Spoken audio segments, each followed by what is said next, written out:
So there's this man, can't read, can't write, not in English, not in any language, and he spends 12 years of his life alone, trying to do something that nobody in recorded history had ever done before.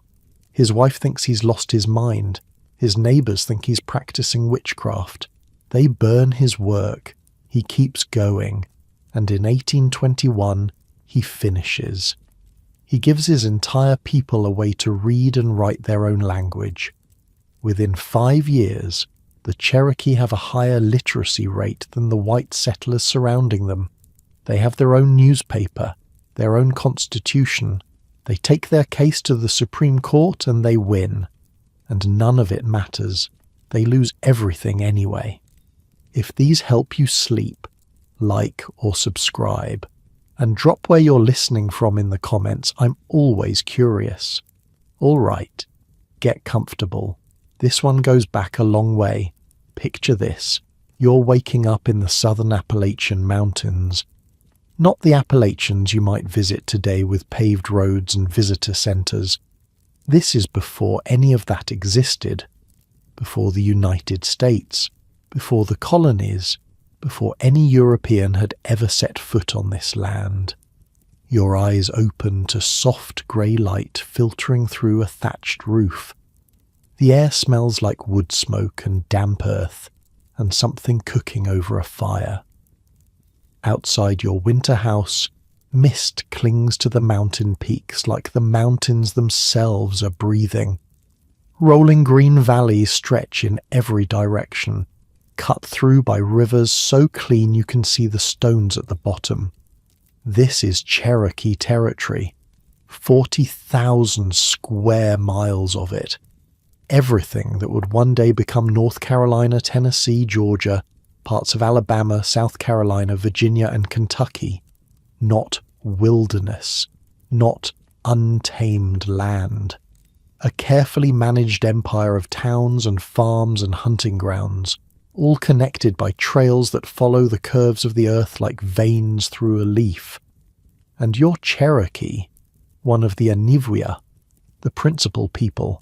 The thing about Cherokee society that most people don't understand is how sophisticated it was.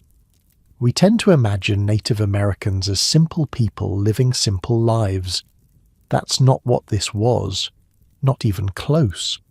Take the town you're living in. It's built around a central mound, a massive flat-topped structure made of earth, rising toward the sky. On top of that mound sits the council house, a huge circular building that can hold several hundred people. 7 sides, actually. 1 section for each of the 7 clans. The council house isn't just a meeting hall, it's the political heart of everything. This is where decisions get made, where ceremonies happen, where the sacred fire burns. That fire has been burning for as long as anyone can remember. It never goes out. Priests tend it day and night. If that fire dies, something in the spirit of the people dies with it. Surrounding the council house are the homes, not the simple structures you might imagine. Each family has 2 houses, a summer house that's open and airy, built to catch the breeze, and a winter house, smaller, partially underground, with thick walls of wattle and daub, basically mud and clay woven around wooden frames. In the centre of your winter house, there's a fire pit. The smoke curls up and escapes through a hole in the roof. It's warm in here, comfortable. Outside the town along the riverbanks are the fields. Corn, beans and squash grow together in a system so clever it took the Cherokee centuries to perfect. The cornstalks grow tall. The beans climb up them and fix nitrogen in the soil, making it richer. The squash spreads out at the bottom, its big leaves shading the ground to keep moisture in and weeds out. 3 sisters, they call it. An ingenious system that feeds thousands. But here's the part that would have shocked any European who encountered it. The part that challenges everything they thought they knew about how society should work. The women run everything, not figuratively, literally. Cherokee society is matrilineal. That means everything passes through the mother. Your clan, your identity, your place in the world, all of that comes from your mother's side. When you're born, you belong to your mother's clan. Your mother's brother, not your father, is your most important male role model. The home belongs to your mother. The fields belong to your mother.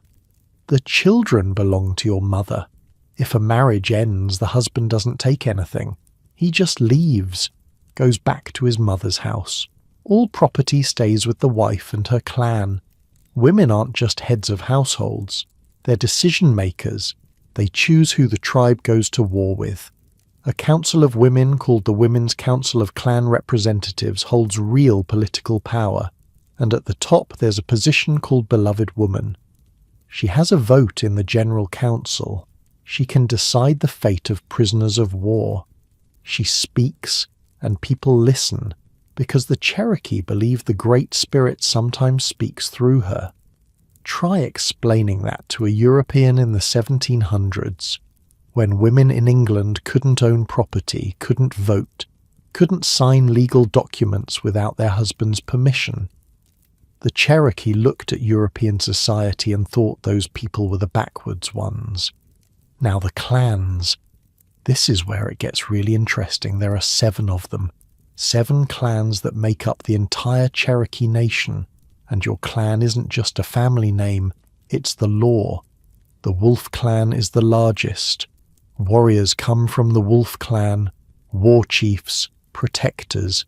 They're fierce and loyal, and they're the only ones allowed to kill a wolf. There are special ceremonies for that, special medicines. The Deer clan produces the fastest runners, the messengers. When news needs to travel from one town to another, across mountains and through valleys, the Deer clan carries it. They're also the keepers of the deer. Even though they hunt deer for food, they care for the animals deeply. After a successful hunt, they perform ceremonies of thanks. They ask the deer spirit for forgiveness. The Bird clan are messengers too, but between earth and heaven. They're the keepers of sacred feathers. Medicine people often come from this clan.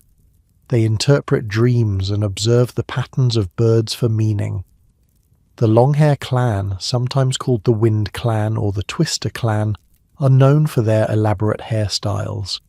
They walk with this particular proud gait, twisting their shoulders with each step. Peace chiefs come from this clan, diplomats, negotiators. They're also the clan that adopts strangers and orphans into Cherokee society. The Blue clan makes medicine from plants, herbalists, healers. They know which plants cure which ailments. That knowledge has been passed down for generations. The Wild Potato clan are the gatherers. They know every edible root and plant in the forest. In hard times, when the harvest fails, the Wild Potato clan keeps people fed. And the Paint clan. They make the sacred red paint used in ceremonies and war. Artists come from this clan. Spiritual leaders, medicine men. It's the smallest and most secretive clan. Here's the thing that really mattered, though. Marriage within your own clan is forbidden.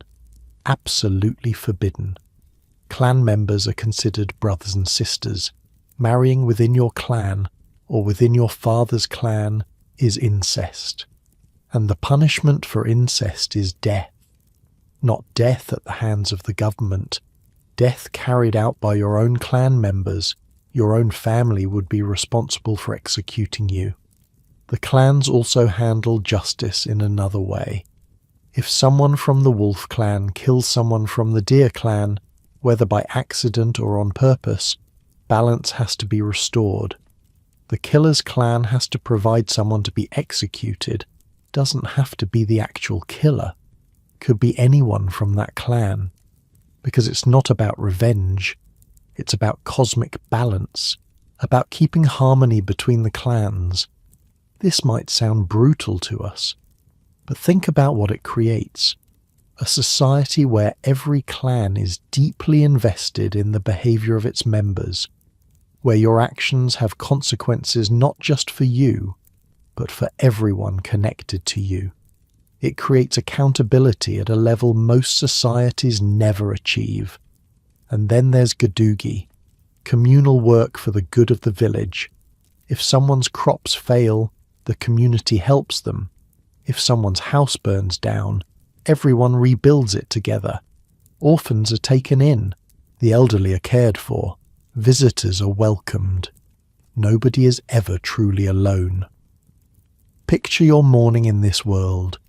You wake before dawn. The fire in your winter house has burned down to embers, but the room is still warm. You push aside the deerskin blanket and step outside into the cold mountain air. Mist hangs everywhere. You can barely see the other houses through it. You make your way down to the river. The water is cold, really cold. But this is important.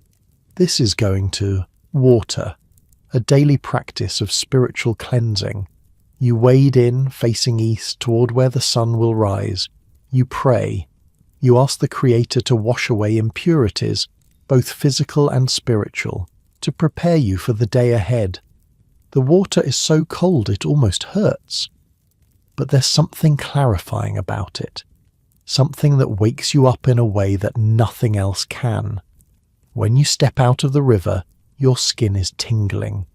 You feel alive. You feel clean. You feel connected to something bigger than yourself. Back in the town, the day's work begins. The women head to the fields with their hoes and baskets. The corn is getting tall now. It'll need tending. The beans are climbing the stalks, their leaves reaching for the sun. The men prepare for the hunt. Deer have been spotted in the valley to the north. The hunters fast and pray before they go. They ask the spirits of the deer for permission to take their lives. This isn't just politeness. It's necessary. The Cherokee believe that animals have spirits too, and those spirits must be respected. By midday, the sun has burned off the mist. The mountain stands sharp and green against a bright blue sky. Children play near the council house, their laughter echoing off the mound. Older women weave baskets from river cane, intricate geometric patterns emerging under their skilled fingers. These baskets aren't just functional, they're beautiful, decorated with natural dyes in colours that seem to glow. Inside the council house, the elders are meeting. There's talk of trade with the neighbouring tribe, talk of the harvest, talk of the upcoming green corn ceremony, the most important religious event of the year. That ceremony marks the beginning of harvest season. Old fires will be extinguished. Old debts will be forgiven. The community will be reborn. As the afternoon fades into evening, the hunters return. They've been successful. A large buck, enough meat for many families. The women take over, skinning and butchering with expert precision. Nothing is wasted. The meat will be dried and stored. The hide will be tanned into soft leather for clothing and moccasins. The bones will be carved into tools and ornaments. This is the rhythm of life in the Cherokee world. Planting and harvest, hunt and feast, ceremony and celebration, birth and death and birth again. The past, present, and future woven together in a continuous thread. This world has existed for thousands of years. The Cherokee have lived in these mountains for so long that their origin stories begin here. Some scholars think their ancestors migrated from the Great Lakes region in the distant past, but more recent evidence suggests the Cherokee have been in the Appalachians for at least 4,000 years, maybe longer. Their language belongs to the Iroquoian family, which is interesting because the Iroquois live way up north, around the Great Lakes. At some point, thousands of years ago, these peoples must have been connected, but the Cherokee have been separate for so long that their language is barely recognizable to their northern cousins. By the year 100, the Cherokee's ancestors were building platform mounds and complex towns. By 1500, they had nearly 100 autonomous towns, each with its own council house, its own sacred fire, its own version of the dual government, a white government for peace, led by the peace chief, a red government for war, led by the war chief. This is not a primitive society. This is a civilization, complex, sophisticated, ancient, and deeply connected to the land they call home. And they have no idea what's coming. Somewhere far to the east, across an ocean the Cherokee have never seen, ships are being built. Men with strange weapons and stranger diseases are gathering. They're looking for gold, looking for glory, looking for new worlds to conquer. The year is 1539. In Spain, a man named Hernando de Soto is planning an expedition to the New World. He's heard rumours of cities of gold somewhere in the interior of this strange land across the sea. He's gathering an army, hundreds of soldiers, horses, war dogs, weapons the Cherokee have never imagined. In the mountains of present-day Tennessee and North Carolina, life continues as it has for centuries. The sacred fires burn. The women tend their fields. The children laugh and play near the council houses. The elders pray and make decisions and pass down the old stories. Nobody in those peaceful mountain towns has any idea that their world is about to change forever.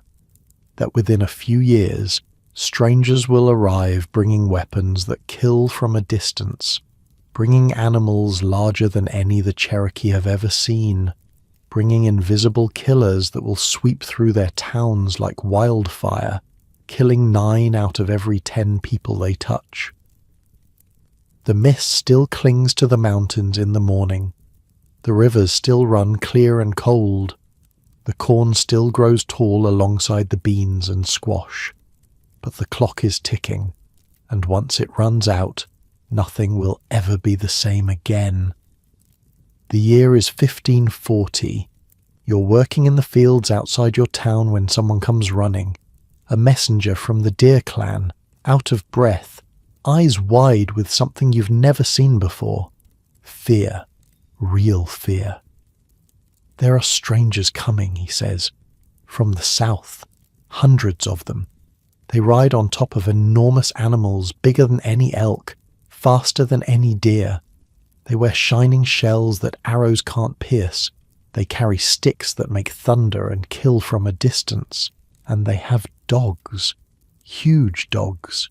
Dogs trained to hunt men. You don't really understand what he's describing. How could you? Nothing in your experience has prepared you for this. The Cherokee have been trading and fighting and living in these mountains for thousands of years, and in all that time nothing like this has ever happened. The strangers arrive a few days later. Hernando de Soto, Spanish conquistador. He's already torn through Florida and Georgia, leaving a trail of burned villages and enslaved people behind him. He's looking for gold, cities of gold, like the ones Cortez found in Mexico. He's convinced they're here somewhere, hidden in these misty mountains. He doesn't find gold. What he finds are Cherokee towns, farms, granaries full of corn, women and children who can be captured and used as slaves and guides, men who resist and have to be killed. The Cherokee fight back. Of course they do. But here's the thing about fighting Europeans in 1540. Your bows and war clubs, weapons that have served your people for centuries, are almost useless against men in steel armour. Their horses let them move faster than any warrior on foot. Their guns can kill you before you get close enough to fight, and their dogs, trained mastiffs and greyhounds bred for war, can run down anyone who tries to flee. De Soto cuts through Cherokee territory like a knife. He takes what he wants, burns what he doesn't, moves on, and then he's gone. back to wherever he came from. The Cherokee bury their dead, rebuild what they can, try to make sense of what just happened. Life goes on. The sacred fires still burn. The corn still grows. Maybe that was it. Maybe those strange men will never come back. But DeSoto left something behind. Something invisible. Something that will kill more Cherokee than all his soldiers and guns and dogs combined. Disease, smallpox, measles, influenza, typhus. The Cherokee have no names for these things because they've never existed here before. The people of the Americas have been separated from Europe and Asia for thousands of years. Their immune systems have never encountered these diseases. They have no resistance. None. It starts slow. A fever here, a cough there. Then the spots appear. Red at first, then filling with fluid, then bursting and crusting over. The sick person's skin looks like it's rotting while they're still alive.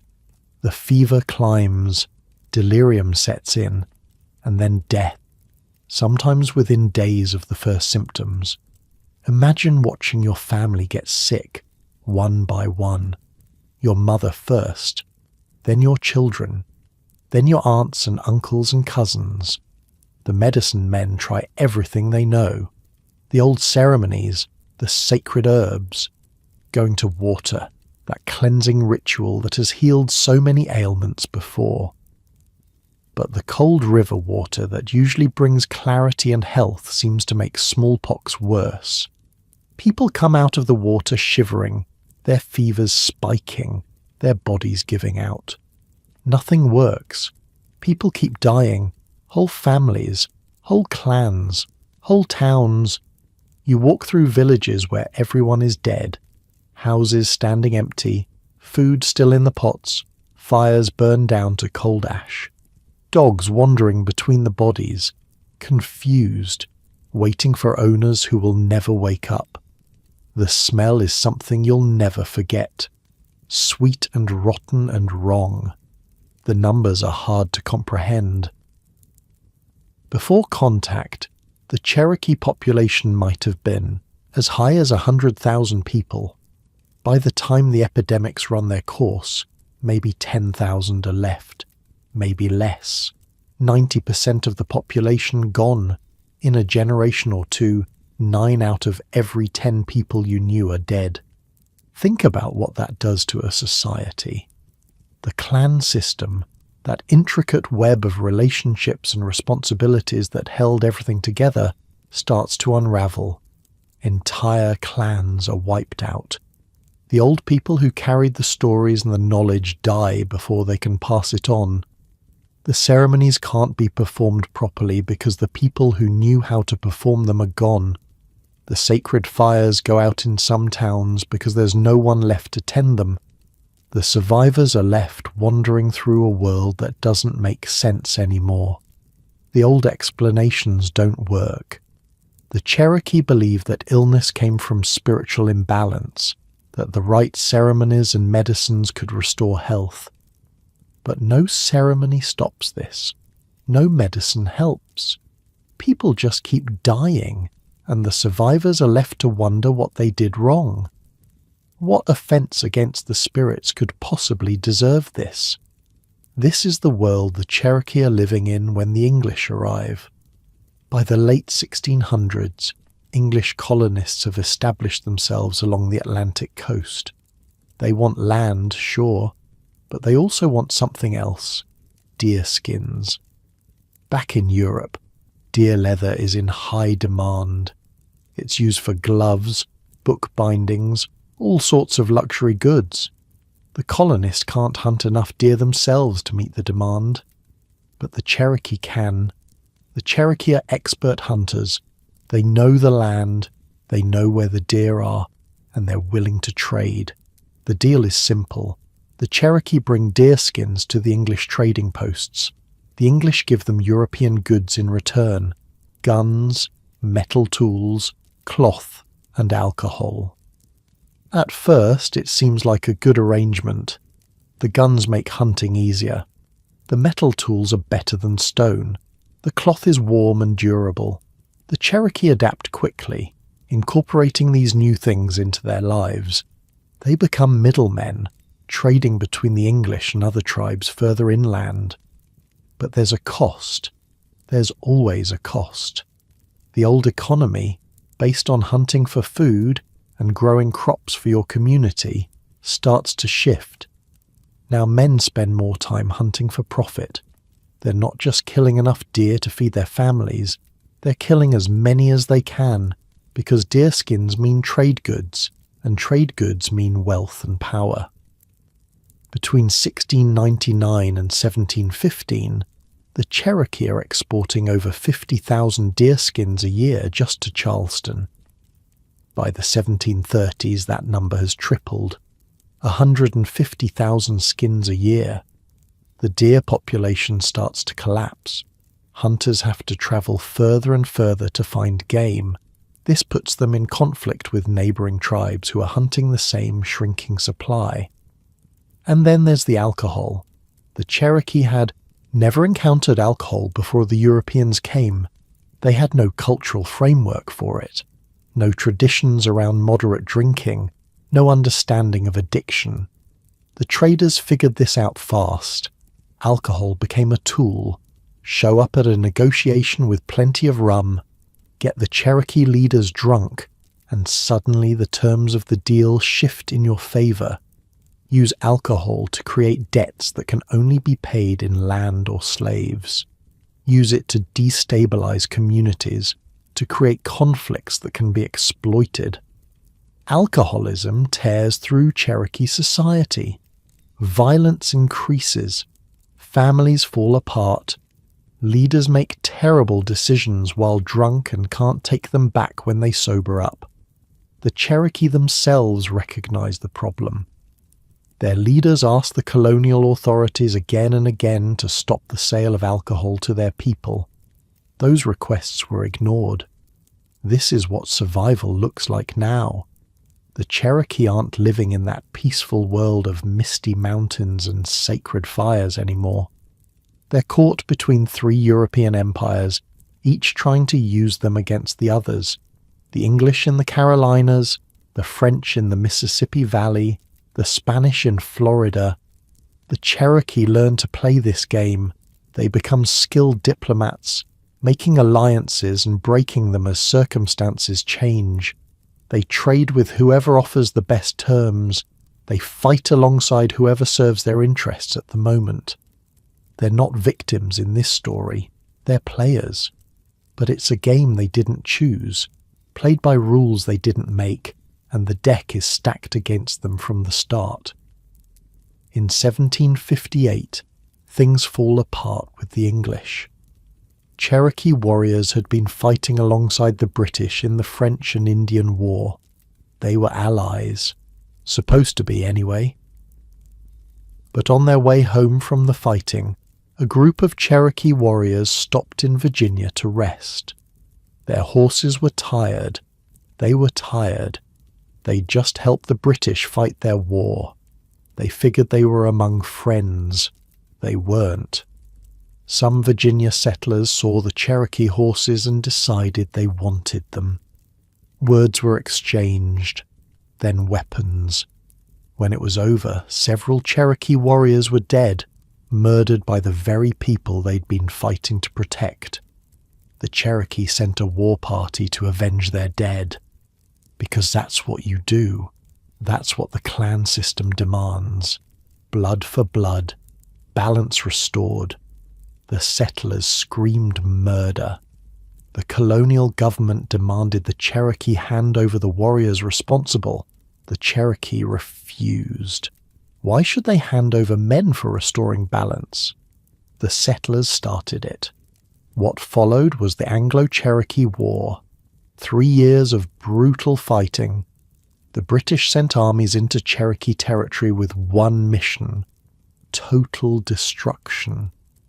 They didn't just fight the warriors, they burned towns, every town they could reach. They destroyed crops still standing in the fields, slaughtered livestock, burned granaries full of corn that would have fed families through the winter. The Cherokee fought back with everything they had. They knew these mountains better than any British soldier ever could. They used that knowledge, striking from ambush, melting back into the forest, appearing where they weren't expected. But guerrilla tactics can only do so much against an enemy with unlimited supplies and no rules about targeting civilians. By 1761, the Cherokee were forced to surrender.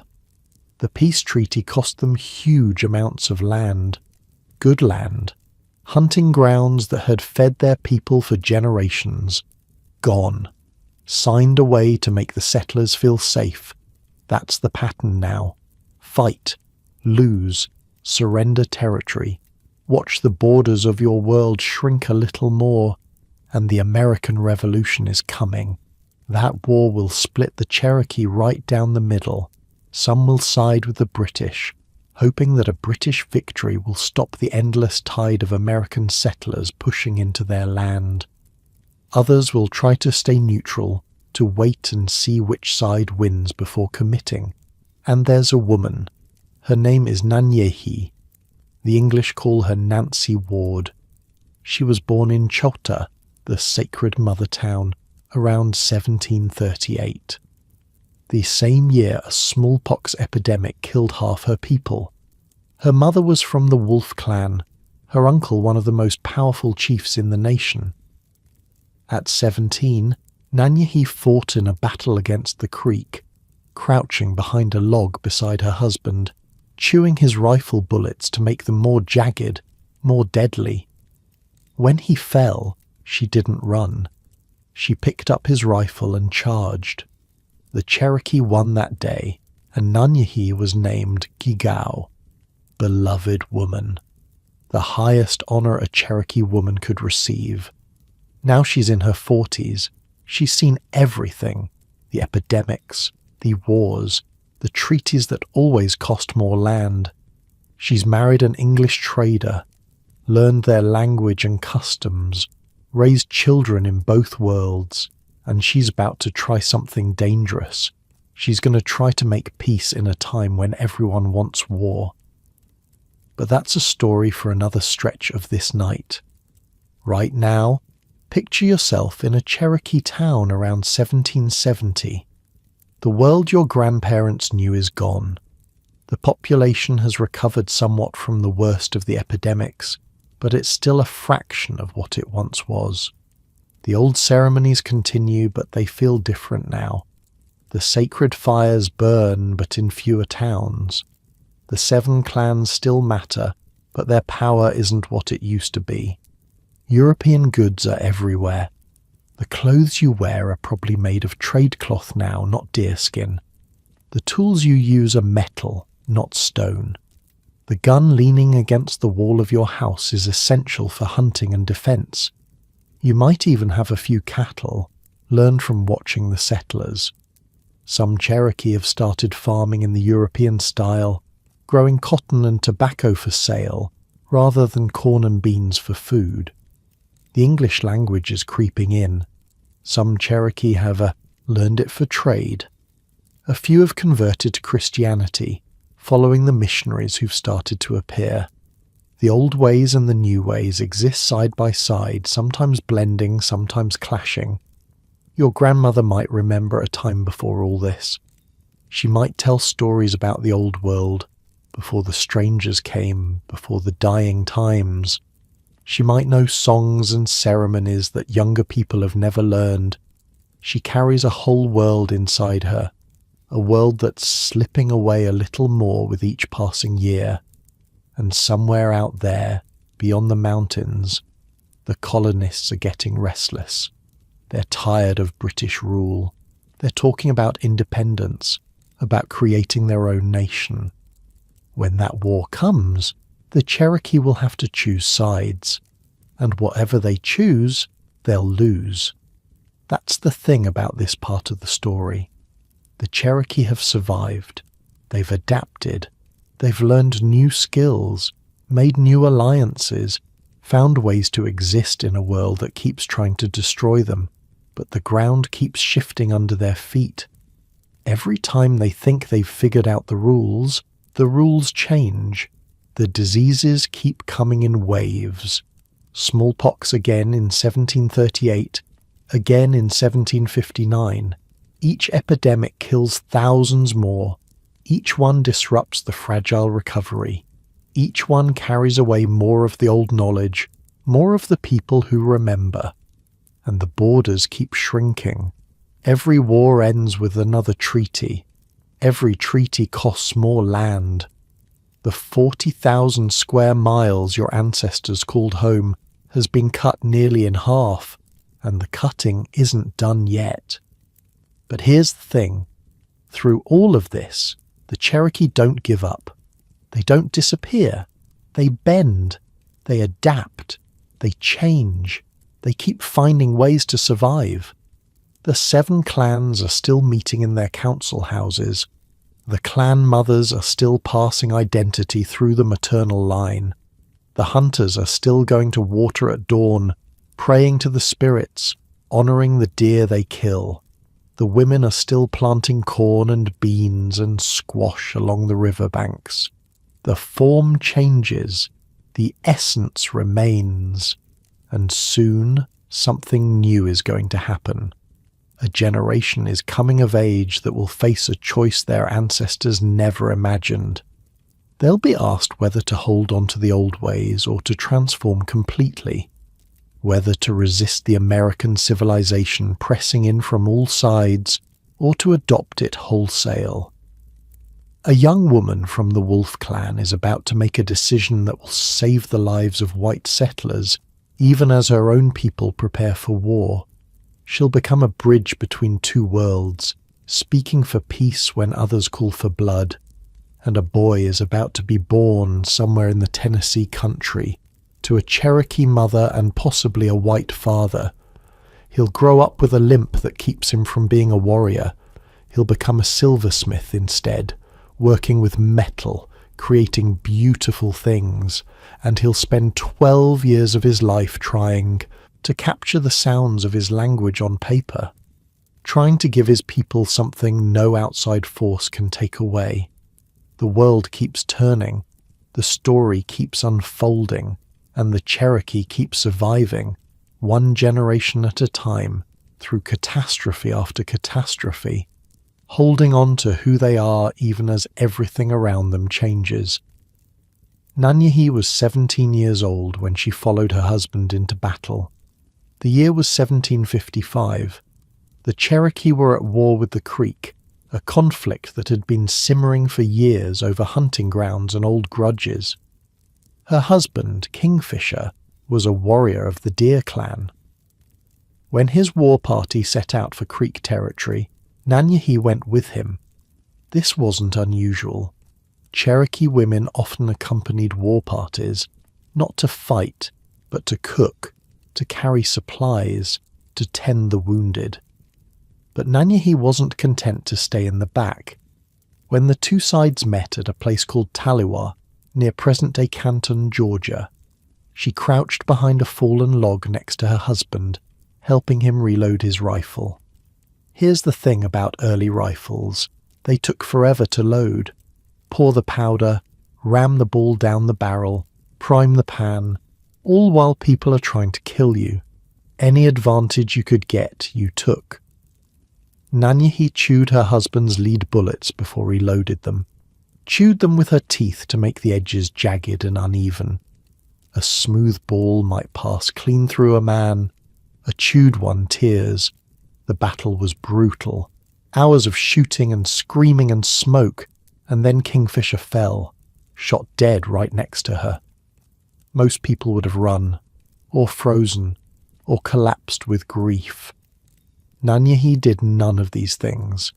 She picked up her husband's rifle, still warm from his hands. She stood up from behind that log and she charged.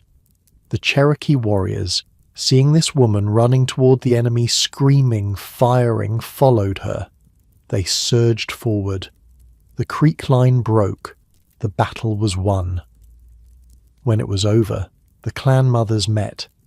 They talked about what Nanyehi had done, how she'd turned the tide of the fight, how she'd shown courage that put most warriors to shame, and they gave her a title that only a handful of women in Cherokee history had ever received. Gigao, beloved woman. This wasn't just an honor, it was power, real power. As beloved woman, Nanyehi now had a vote in the General Council. She led the Women's Council. She had absolute authority over the fate of prisoners taken in war. She could condemn them to death or grant them life with a single word. The Cherokee believed that the Great Spirit sometimes spoke through the beloved woman. When she talked, people listened. She was 17 years old. Over the next 2 decades, Nanyehi became one of the most important figures in Cherokee politics. She remarried, this time to an English trader named Bryant Ward. She learned English. She learned European customs. She raised children who moved easily between both worlds. She changed her name to Nancy Ward because that's what the English could pronounce. But she never stopped being Cherokee. She never forgot where her power came from or what her responsibilities were. By 1776, Nancy Ward was in her late 30s. The American Revolution had just begun, and the Cherokee were being asked to choose sides. The British made their pitch first. They sent agents into Cherokee territory with presents and promises. "Help us defeat the American rebels," they said, "and we'll protect your lands. We'll enforce the boundary lines. We'll keep the settlers from pushing any further into your territory." It wasn't a bad argument. The settlers were the ones constantly encroaching on Cherokee land. The settlers were the ones ignoring treaties, moving on to Cherokee hunting grounds, starting fights. Maybe a British victory would stop them. But Nancy Ward wasn't convinced. She'd seen too many wars. She knew what happened when the Cherokee fought the colonists. They might win battles. They'd always lose the war, and every war ended with less land, fewer people, more suffering. Her cousin felt differently. His name was Siu Gansini, Dragging Canoe, and he was done with peace. Dragging Canoe was a warrior through and through, tall, fierce, scarred from a dozen battles. He'd grown up watching the Cherokee lose everything piece by piece, and something inside him had hardened into iron. At a council meeting in 1776, the debate over what to do about the American Revolution reached a breaking point. The older chief spoke of caution, of waiting to see which side would win, of protecting what little land remained. Dragging Canoe stood up. The firelight flickered across his face as he addressed the council. "Where are the Delawares now?" he asked. "Where are the Pequots? Where are the Narragansetts, the Mohicans, the Pocanets, and all the other powerful tribes of our people?" He paused. The council house was silent. "They have vanished before the greed of the white man, as snow before a summer sun. Will we allow ourselves to share their fate?" The older chief shifted uncomfortably. Nancy Ward spoke for caution, but Dragging Canoe had the young warriors on their side. Men who were tired of watching their world shrink. Men who wanted to do something. Anything. "We are not yet conquered," Dragging Canoe said. "We have not yet lost everything. But if we do not fight now, we will lose it all. The settlers are locusts. They will not stop. They'll eat everything until nothing is left." An older chief warned him that the path of war would bring only destruction, that the colonists were too many, too well armed, too determined. Dragging Canoe's response became famous. He pointed toward the lands the Cherokee had already ceded. "We had a country," he said, "a country where the bones of our ancestors lie buried. I have no land to lose. I will fight until I have no more blood to spill." The council couldn't reach agreement, but Dragging Canoe, didn't need their permission. He announced that he would attack the settlements along the Watauga River. He asked Nancy Ward to prepare the black drink, a sacred tea that warriors consumed before battle. It was her duty as beloved woman to perform this ritual. Nancy Ward prepared the drink, but she also did something else. She had 3 white traders staying in her town, men she knew, men she'd traded with for years. She released them. She told them about Dragging Canoe's plans. She told them to warn the settlers. "Go," she said. "Tell them what's coming. Tell them to get their women and children to safety." The traders rode hard. They reached the Watauga settlements with just enough time. The settlers evacuated their families to a fort. When Dragging Canoe's warriors attacked, they found prepared defenses instead of sleeping victims. The attack failed. Dragging Canoe himself was badly wounded. And when the settlers figured out who had warned them, Nancy Ward became a hero to the colonists and a traitor to some of her own people. But she wasn't done. After the failed raid, the Cherokee captured a white woman named Lydia Bean. She was the wife of a settler, taken during the fighting. The warriors who captured her decided she should be burned at the stake. They tied her to a pole, they piled wood around her feet, they lit the fire, and then Nancy Ward arrived. As beloved woman, she had absolute power over prisoners. She walked through the crowd of warriors, right up to that burning pyre, and she ordered them to stop. She ordered Lydia Bean cut down. Nobody argued, nobody could argue. The beloved woman had spoken. Nancy Ward took Lydia Bean into her own home. She nursed her back to health. And during those weeks of recovery, the 2 women taught each other things. Lydia Bean showed Nancy Ward how to make butter and cheese, how to care for dairy cattle. Skills the Cherokee had never learned. Nancy Ward would later introduce dairy farming to her people. In return, Nancy Ward taught Lydia Bean about Cherokee ways, about the clans and the ceremonies, about what it meant to be part of a nation that had existed in these mountains for thousands of years. When Lydia Bean was well enough to travel, Nancy Ward sent her home, back to her family, back to the settlements that were even now preparing to retaliate against the Cherokee. The retaliation came that fall. Colonial militias from Virginia, North Carolina, and South Carolina invaded Cherokee territory. They burned over 50 towns. They destroyed crops and livestock. They killed anyone who resisted and some who didn't. But when they reached Chota, the sacred mother town where Nancy Ward lived, they stopped. They didn't burn it. Some say it was out of gratitude for what she'd done. Others say they knew better than to destroy the town of the beloved woman. Either way, Chota survived. Nancy Ward kept trying. Year after year she spoke for peace. She attended treaty negotiations. Shocking. American officials who had never seen a woman participate in diplomacy. At one meeting, when John Sevier expressed surprise that a woman was speaking, Nancy Ward told him plainly, "You know that women are always looked upon as nothing, but we are your mothers. You are our sons. Our cry is all for peace. Let it continue." The American negotiators didn't know what to make of her. In their world, women stayed home. They didn't speak at councils. They certainly didn't have the power to decide life and death. But they respected her. Thomas Jefferson himself wrote that her wishes should be followed. Meanwhile, Dragging Canoe refused to give up. When the main body of Cherokee made peace, he led his followers south to the Chickamauga Creek area. They became known as the Chickamauga Cherokee, and they fought a guerrilla war against American expansion for another 20 years. Dragging Canoe died in 1792, still fighting.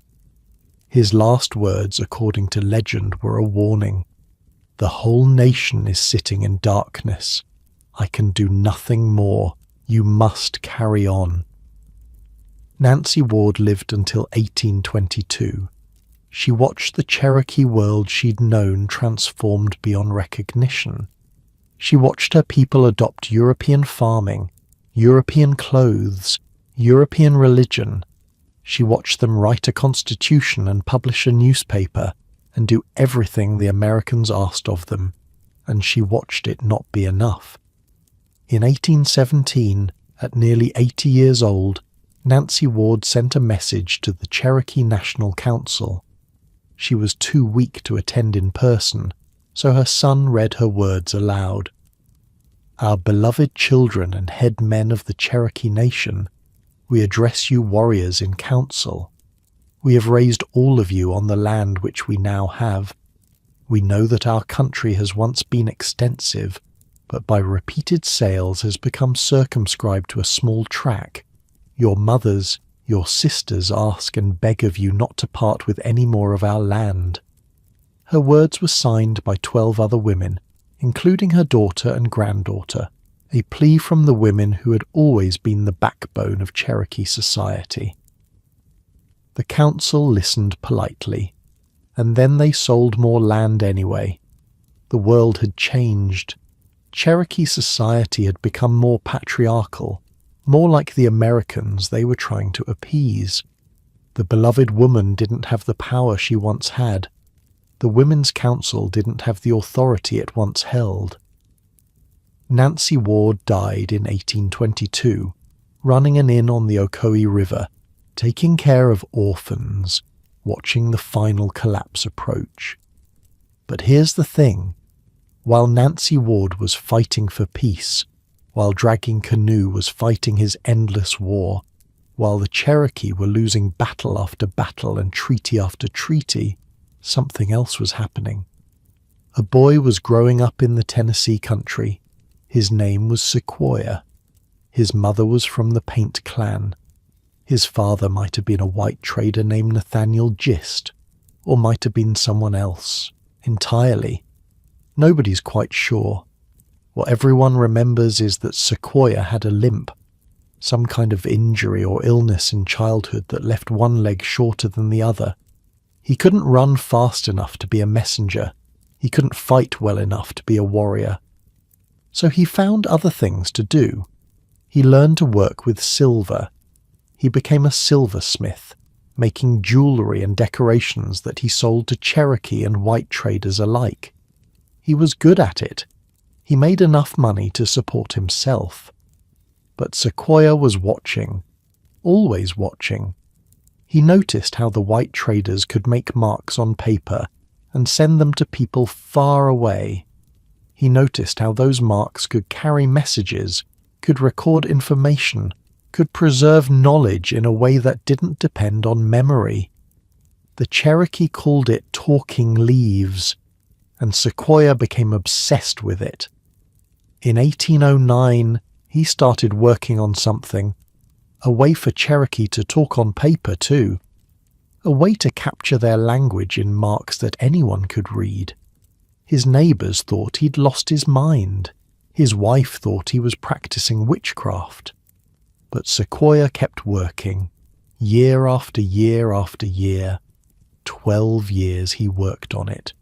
12 years of failure and frustration and starting over. 12 years of people laughing at him, burning his work, calling him crazy. And then, in 1821, he finished. But that's its own story. A story about a man who gave his people something that couldn't be taken away. A story about what happens when you refuse to give up, even when everyone thinks you're insane. Right now, as you're lying there in your comfortable bed, think about what the Cherokee had been through by this point. 2.5 centuries of contact, diseases that killed 90% of the population, wars with the Spanish, the English, the Americans, land lost in treaty after treaty after treaty, and they were still here, still fighting, still adapting, still Cherokee. Nancy Ward had tried peace. Dragging Canoe had tried war. Neither had stopped the tide, But maybe there was another way. Maybe if the Cherokee could prove they were just as civilized as the Americans, if they could read and write and govern themselves and build farms and businesses, maybe then the Americans would leave them alone. That was the theory anyway. It would be tested in the years to come, tested to destruction. Picture a man sitting alone in a cabin, scratching marks on pieces of bark. It's 1809. The man's name is Sequoia. He's around 40 years old, though nobody knows for sure exactly when he was born. He has a wife, children, a small farm that needs tending, a silversmith business that pays the bills, and he's ignoring all of it. For months now, Sequoia has been obsessed with something. He can't explain it properly to anyone, can't make them understand why it matters so much. But he's seen the white traders do something that seems like magic. They make marks on paper.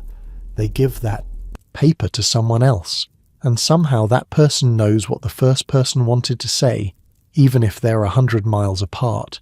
Talking leaves, the Cherokee call it, magic.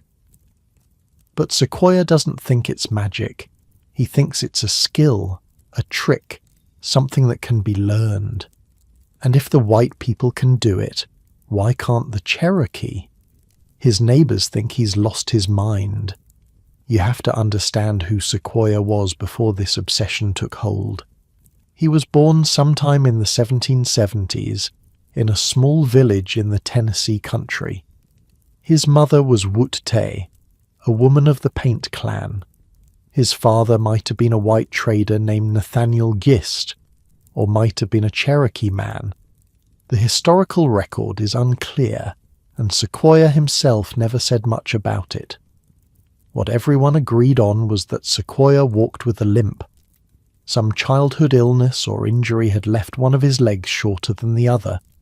He couldn't run fast enough to be a messenger for the Deer clan. He couldn't fight well enough to be a warrior for the Wolf clan. In a society where men proved their worth through speed and strength and bravery in battle, Sequoia was at a disadvantage from the start. So he found other ways to matter. He learned to work with silver. It turned out he had gifted hands, even if his legs didn't work right. He could take raw metal and shape it into beautiful things, jewelry, decorations, trade goods. He built a reputation as a skilled craftsman, someone whose work was worth paying for.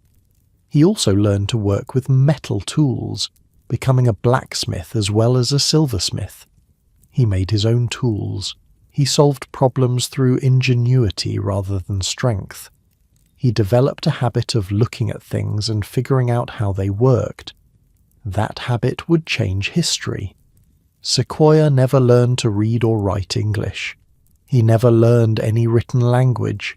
He was, by European standards, illiterate. But that didn't mean he was stupid. It meant he came at the problem of writing from a completely fresh perspective. The white traders had books. Sequoia couldn't read them, but he studied them anyway. He looked at the marks on the pages. He noticed that the same marks appeared over and over in different combinations. He watched the traders make new marks with quills and ink, watched them fold the paper and send it away, watched other traders read those marks and know what they said. It had to be a system, some kind of code, a way of turning spoken sounds into visible marks. If he could figure out how it worked, he could create a system for Cherokee. In 1809, he started trying. His first approach was logical enough.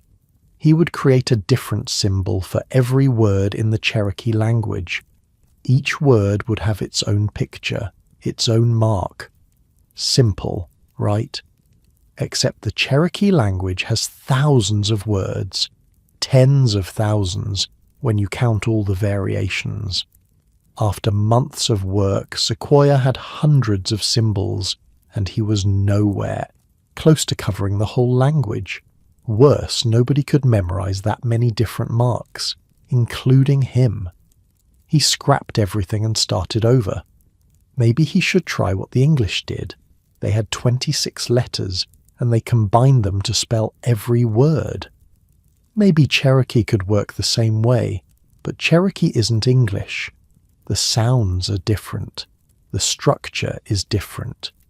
Cherokee is a polysynthetic language, meaning single words can contain as much information as entire English sentences. Trying to force it into an alphabet designed for English was like trying to pour water into a basket. It just didn't hold. More months of work, more failure, more starting over. His wife, Sally Waters, watched her husband disappear into his obsession. The farm went untended. The silversmith work piled up. Sequoia spent every spare moment scratching marks on pieces of bark, muttering to himself, trying combinations that never quite worked. She thought he'd gone crazy. Honestly, sometimes he wondered the same thing. The neighbours talked. Of course they talked. That lame man, the silversmith, have you seen what he's doing? Sitting there making marks all day. Thinks he can make the Cherokee language into talking leaves. Who does he think he is? Some of them thought it was worse than crazy. Some of them thought it was witchcraft. Making marks that could carry thoughts? That sounded like dark medicine. Bad spirits. The kind of thing that brought trouble to everyone around it. One night Sally had had enough. She'd watched her husband disappear into madness for years now. The children needed things. The farm was failing. Other men provided for their families. Her husband sat in a corner making scratches on bark like a child playing pretend games. She gathered up all of Sequoia's work. Years of work. Thousands of symbols scratched on bark and paper and leather and anything else he could find. Stacks of it. Piles of it. The accumulated effort of years of obsession. She took it all outside, and she burned it. The neighbours probably saw the flames, probably nodded to themselves. Good.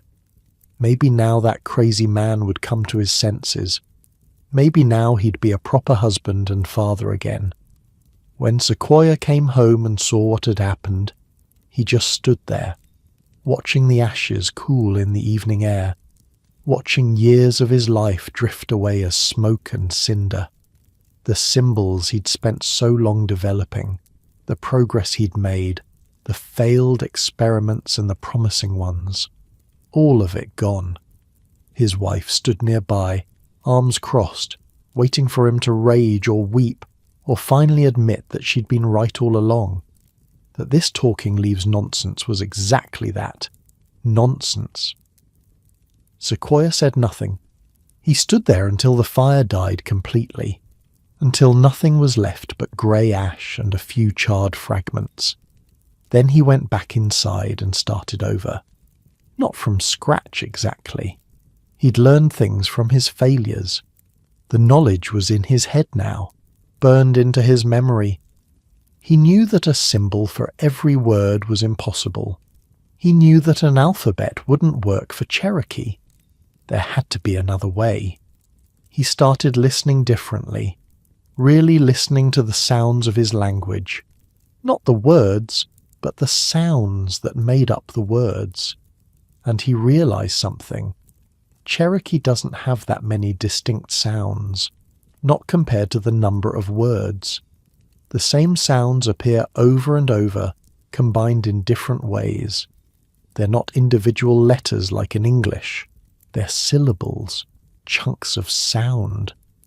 What if he made a symbol for each syllable instead of each word? He started counting, cataloguing every distinct syllable in the Cherokee language. It took months, but when he was done, he had a number he could work with. 85 sounds, maybe 86. That was it. The entire Cherokee language was built from fewer than 100 syllables, 85 symbols. That was manageable. A person could memorize 85 symbols. A child could learn them. Now he needed to design the symbols themselves. A missionary had given him an English spelling book years earlier. Sequoia couldn't read it, but he liked the shapes of the letters. He started borrowing them. The letter D became a symbol for a Cherokee sound. The letter R became something else entirely. He wasn't copying the English alphabet. He was stealing the shapes and using them for his own purposes. He invented some symbols from scratch. He modified others.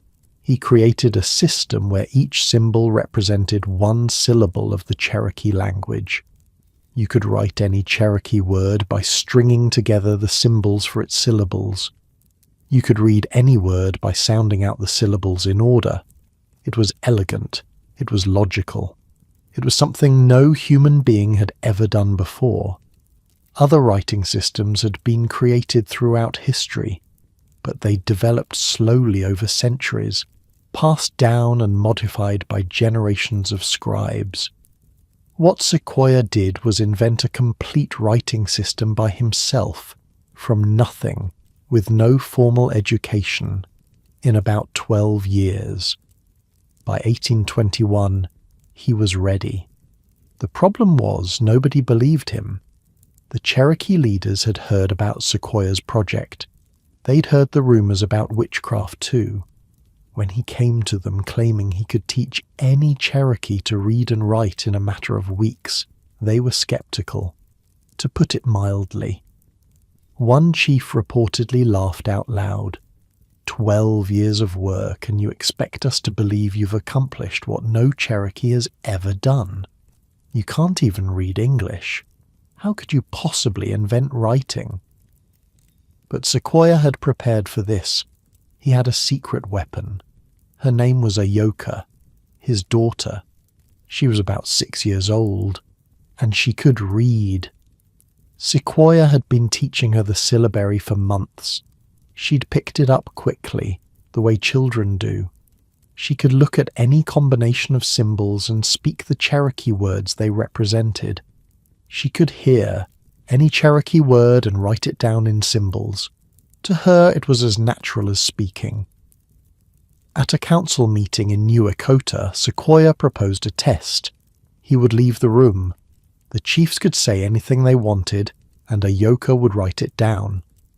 Then Sequoia would come back, look at what she'd written, and tell them exactly what they'd said. The chiefs looked at each other. Some were amused, some were suspicious, but they agreed. This should be interesting at least, and if the old silversmith was running a trick, they'd figure it out soon enough. Sequoia walked out of the council house. The door closed behind him. Inside, the chiefs huddled together, whispering. They had to choose something he couldn't possibly guess. Something that would prove this wasn't just memorization or trickery. They settled on a message. One of the chiefs spoke it aloud. Little Ayoka listened carefully, her face serious and focused. Then she picked up a piece of paper and began scratching symbols with a steady hand. When she finished, they called Sequoia back in. He walked to where his daughter sat, picked up the paper. The room was silent, every chief watching. Years of work, thousands of symbols burned, a reputation as a madman, all of it came down to this moment. Sequoia looked at the marks his daughter had made, and he read their words back to them, perfectly. The silence stretched. Then one of the chiefs spoke up. Again. Try again. They tried again. Longer messages, more complex ideas, secret things that only the people in that room would know, names of places Sequoia had never been, details about events he hadn't witnessed. Every time, little Ayoka wrote it down. Every time, her father read it back exactly right. By the 4th or 5th test, the skepticism had turned to something else. Wonder, maybe. Or fear. This was real. This actually worked. It wasn't magic. It wasn't witchcraft. It was a system, a tool, something any Cherokee could learn. The council voted to adopt the syllabary officially. They would teach it to everyone. They would make the Cherokee a literate people. What happened next was unlike anything that had ever happened in human history. Within months, Cherokee people across the nation were learning to read and write. Not in English, which took years of study in missionary schools. In Cherokee, which took days, sometimes hours. The syllabary was so intuitive, so perfectly matched to the sounds of the language, that anyone who spoke Cherokee could learn it almost immediately. The speed of it astonished everyone. White missionaries who had spent decades trying to teach Cherokee people to read English watched in disbelief as those same people became literate in their own language within weeks. One missionary wrote that the Cherokee were learning to read and write faster than he could keep track of them. Parents taught children around evening fires. Children taught grandparents who had thought themselves too old to learn new things. Hunters scratched messages on trees for each other, leaving notes about game and trails and meeting places. Young men sent love letters to young women in distant towns. Merchants kept records of trades and debts. Healers wrote down medicine formulas that had only existed in memory before. The syllabary spread through the Cherokee Nation like a fire through dry grass. It jumped from town to town, family to family. People who had never held a pen in their lives were suddenly writing letters to relatives, recording their thoughts, leaving messages for the future. Within 5 years, the Cherokee had a higher literacy rate than the white settlers surrounding them. Think about that for a moment. Let it sink in. A people who had never had writing, who had relied on memory and oral tradition for thousands of years, became one of the most literate populations in North America almost overnight. Not in the language of their colonizers, but in their own language. The language of their ancestors, the language of the sacred ceremonies and the clan mothers and the old stories. They could now write down their laws, their history, their stories, their songs. They could communicate across vast distances without relying on messengers who might forget or change the words. They could preserve knowledge for future generations in a way that memory alone could never guarantee. Sequoyah had given them something that couldn't be taken away, something that belonged to them. He became famous, not just among the Cherokee but among white Americans too. They couldn't quite believe what he'd done. A man who couldn't read any language had invented a writing system? It seemed impossible. The Cherokee government gave him a silver medal and a lifetime pension. His face would later appear on stamps and statues. Schools would be named after him. The giant redwood trees of California would be named after him, though he never saw them. But Sequoyah wasn't done. He spent his later years trying to find Cherokee people who had migrated west generations earlier, hoping to share the syllabary with them too. He wanted every Cherokee everywhere to have this gift. He died somewhere in Mexico in 1843, still searching. The syllabary he created is still used today. Cherokee children still learn it in schools. Cherokee signs still appear in Oklahoma and North Carolina. The talking leaves that Sequoyah spent 12 years creating are still talking nearly 200 years later. And here's the thing that makes it hurt. Sequoyah gave his people a weapon, a tool for survival, a way to prove they were just as civilized, just as capable, just as human as anyone else. The Cherokee used that tool to build a republic, to write a constitution, to publish a newspaper, to do everything the Americans said they needed to do to be treated as equals, and it still wasn't enough. But that's the next part of the story. For now, lying there in your warm bed, just think about that man in his cabin, scratching marks on bark, watching his wife burn everything he'd worked for. starting over anyway. 12 years of failure and ridicule and doubt, and then, finally, success. Sometimes the impossible just takes a little longer. On February 21st, 1828, something happened that had never happened before in the history of North America.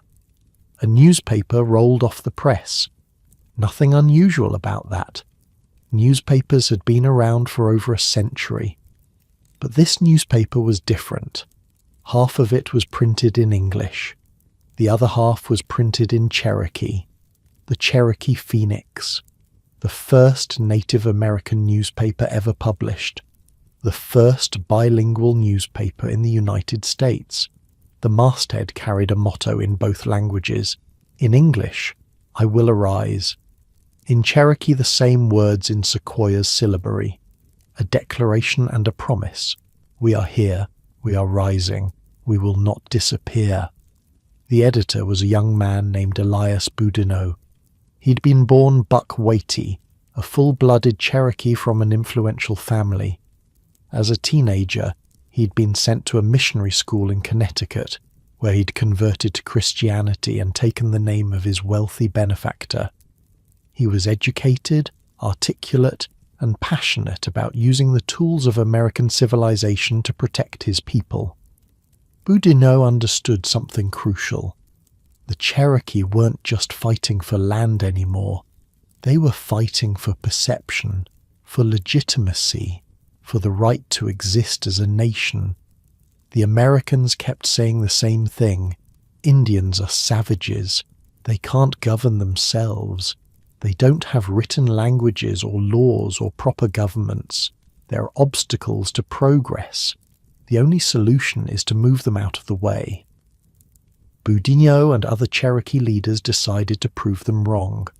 The Cherokee Phoenix became their weapon. Every week it published news about tribal affairs, reprinted articles from American newspapers, reported on international events, and most importantly, documented everything the Cherokee were doing to demonstrate their civilization. Look, the newspaper said, we have a written language, we have schools, we have farms and businesses, we have Christian churches, we have a constitutional government. We're not what you say we are. The paper was read far beyond Cherokee territory. Sympathetic whites in the North subscribed. Government officials in Washington received copies. For the first time, the Cherokee had a voice that could reach the entire nation. But a newspaper needs a nation to write about. And by 1827, the Cherokee had built one. The man most responsible for that nation was John Ross. Ross was an unlikely leader for the Cherokee people. His father was a Scottish trader. His mother was part Cherokee, part Scottish herself. By blood, John Ross was only 1/8 Cherokee. He looked white. He dressed like a white man. He spoke English as his first language and had to learn Cherokee as a second. But blood quantum wasn't how the Cherokee measured belonging. Your clan determined your identity, and clan came through your mother. John Ross's mother was of the Bird clan. That made John Ross Cherokee. Period. He'd grown up straddling two worlds. His father made sure he got an English education. He learned to read and write, to do business, to navigate the world of treaties and trade. But he also learned the old ways, the ceremonies, the responsibilities, what it meant to be part of a people. During the War of 1812, Ross served as a lieutenant under Andrew Jackson, fighting against the Creek at the Battle of Horseshoe Bend. He was a good soldier. Jackson respected him. They shook hands after the victory. Ross would remember that handshake later, when Jackson became the greatest enemy his people had ever faced. By the 1820s, Ross had become the most powerful political figure in the Cherokee Nation. He was smart. He was patient. He understood American law and American politics better than most Americans did. And he was absolutely committed to one idea: the Cherokee would survive by becoming undeniably civilized. In July of 1827, delegates from across the Cherokee Nation gathered at New Echota for a constitutional convention. Think about what that means. A people who had governed themselves through clan councils and town meetings for thousands of years were about to adopt a written constitution. They were about to create a formal government modelled on the United States itself. The debates went on for weeks. Some traditionalists opposed the whole idea. This wasn't the Cherokee way, they argued. The old system had worked for generations. Why change now? But the majority understood the stakes. The Americans would never respect a government they didn't recognize. If the Cherokee wanted to be treated as a nation, they had to look like a nation, at least by American standards. The constitution they produced was remarkable. It established 3 branches of government, just like the United States. An executive branch headed by a principal chief and an assistant principal chief, elected by popular vote.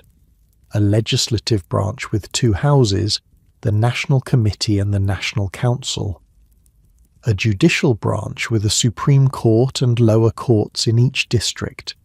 It included a Bill of Rights, freedom of religion, freedom of speech, the right to a fair trial, protection against unreasonable searches, things the Cherokee had always practiced, now written down in language the Americans would understand. The Constitution declared the Cherokee Nation a sovereign entity. Its lands belonged to the Cherokee people collectively. No individual could sell land to outsiders. No state had authority within Cherokee borders. John Ross was elected principal chief under the new constitution. He would hold that position for nearly 40 years, through everything that was about to come. Ross had built a good life in the Cherokee Nation. He had a plantation, a ferry business, a beautiful home called Rose Cottage. He had a wife named Quati, a full-blooded Cherokee woman he'd married when they were both young. They had 5 children together. By any measure, Ross was a successful man living a comfortable life. He could have walked away. With his fair skin and English education, he could have passed into white society, taken his wealth, and left the Cherokee to their fate. Some people of mixed ancestry did exactly that. Ross never considered it. Not for a moment. The Cherokee had done it. They'd built a republic. They had a written language, a newspaper, a constitution, elected leaders, schools, churches, farms. They'd adopted Christianity, American-style clothing, American-style government. Some wealthy Cherokee even owned enslaved black people, because that's what wealthy Americans did in the South. They had become, by any reasonable measure, a civilized nation. And it didn't matter at all. Because in the summer of 1828, a white man named Benjamin Parks was walking through Cherokee territory near a place called Dahlonega. He kicked at a rock, picked it up, looked at it more closely. Gold. Word spread fast. Within months, thousands of prospectors were flooding onto Cherokee land. They came from Georgia, from the Carolinas, from everywhere. They set up camps. They dug mines. They panned the streams. They took whatever they wanted and dared anyone to stop them. This was the Georgia Gold Rush, the first major gold rush in American history. 20 years before California, 20 years before the 49ers, there was Dahlonega. The Cherokee tried to enforce their laws. This was their land. These miners were trespassing. But how do you stop thousands of men crazed with gold fever? How do you enforce laws when the people breaking them don't recognize your authority to make laws in the first place? Georgia made its move. The state legislature passed a series of laws designed to destroy the Cherokee Nation from within. The laws declared that Cherokee government was null and void. Cherokee laws had no force. Cherokee courts had no authority. All Cherokee people were now subject to Georgia state law. But that wasn't all. The laws made it illegal for Cherokee people to testify in court against white people. So if a white man robbed you, assaulted you, murdered your family, you couldn't testify about what happened. Your voice didn't count. The laws made it illegal for the Cherokee to mine gold on their own land. The gold was Georgia's now. The laws made it illegal for the Cherokee to hold council meetings. The government they'd just created, illegal. The laws made it a crime for anyone, white or Cherokee, to encourage the Cherokee to resist removal. Speaking out against what was happening could land you in prison. To enforce these laws, Georgia created the Georgia Guard, a state militia. Their job was to harass, intimidate, and terrorize the Cherokee into leaving. The Georgia Guard rode through Cherokee territory like an occupying army. They broke into homes in the middle of the night, dragging families out of bed. They confiscated property, claiming it belonged to the state now. They arrested Cherokee leaders on trumped-up charges and held them for weeks without trial. They beat people who talked back. They destroyed crops. They drove off livestock. They did whatever they wanted because who was going to stop them? The Cherokee couldn't testify against them in court. The federal government wouldn't intervene. They had complete impunity. One Guard member reportedly bragged that he could kill a Cherokee man and face no consequences. He was probably right. Cherokee families started sleeping in the woods, afraid to stay in their own homes. Children went hungry because their fathers had been arrested for the crime of being Cherokee on Cherokee land. Women were left to defend homesteads alone against men with guns and badges and the full backing of the state of Georgia. This wasn't law enforcement. This was ethnic cleansing with paperwork. The Cherokee Phoenix documented all of it. Every outrage, every violation, every broken promise. Elias Boudinot wrote editorial after editorial, appealing to the conscience of the American people. Surely, he argued, when Americans saw what was being done in their name, they would put a stop to it. The paper printed letters from Cherokee citizens describing what they'd endured. It reprinted articles from northern newspapers that condemned Georgia's actions. It published the text of every treaty the United States had ever signed with the Cherokee, showing how each one was being violated. For a while, it seemed to be working. Subscription requests poured in from across the country. Religious groups in the North raised money for the Cherokee cause. Politicians cited the Phoenix in congressional debates. Public opinion, at least in some parts of the country, was turning. But Georgia wasn't interested in public opinion. He was wrong about America's conscience, because in 1829, Andrew Jackson became President of the United States. Jackson had been a hero of the frontier wars. He'd fought alongside Cherokee warriors, including John Ross, against the Creek. He'd been present at the birth of the Cherokee Republic, but Jackson had never seen native peoples as equals. He saw them as obstacles. Children who didn't know what was best for them. The kindest thing to do, Jackson believed, was to move them west of the Mississippi, away from white civilization, where they could live in peace until they eventually faded away. In 1830, with Jackson's full support, Congress passed the Indian Removal Act. The law authorized the president to negotiate treaties with Native American tribes, exchanging their lands in the east for territory west of the Mississippi. The word negotiate made it sound voluntary, like a business deal between equals. It wasn't. The debate in Congress was fierce. Senators and representatives from the North argued passionately against the bill. This was unjust, they said. It violated treaties the United States had signed. It was a stain on the nation's honor. Congressman Davy Crockett of Tennessee, the famous frontiersman, voted against removal. He knew it would end his political career. He voted no anyway. The bill passed the House by just 5 votes, one of the closest votes in congressional history. John Ross refused to accept it. He gathered petitions, nearly 16,000 Cherokee signed documents opposing removal. That was almost the entire Cherokee population. Ross took those petitions to Washington. He met with anyone who would listen. He made the case that the Cherokee were a sovereign nation, that their treaties with the United States were the supreme law of the land, that what Georgia was doing was illegal, and he decided to fight in the one arena where the Cherokee might still win: the courts. Ross hired the best lawyers he could find. William Wirt, former Attorney General of the United States, men who knew constitutional law, who understood how to argue before the Supreme Court. In 1831, the case Cherokee Nation versus Georgia reached the highest court in the land. The Cherokee asked the court to stop Georgia's persecution.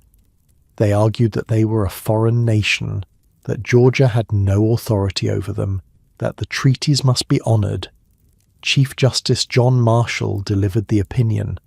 It was complicated, frustrating. The court ruled that the Cherokee were not a foreign nation in the constitutional sense. They were a domestic dependent nation, like a ward to its guardian. What did that mean? It meant the court couldn't rule on the case the way it had been presented. Technical legal reasons, jurisdiction issues. But Marshall hinted at something. He seemed sympathetic.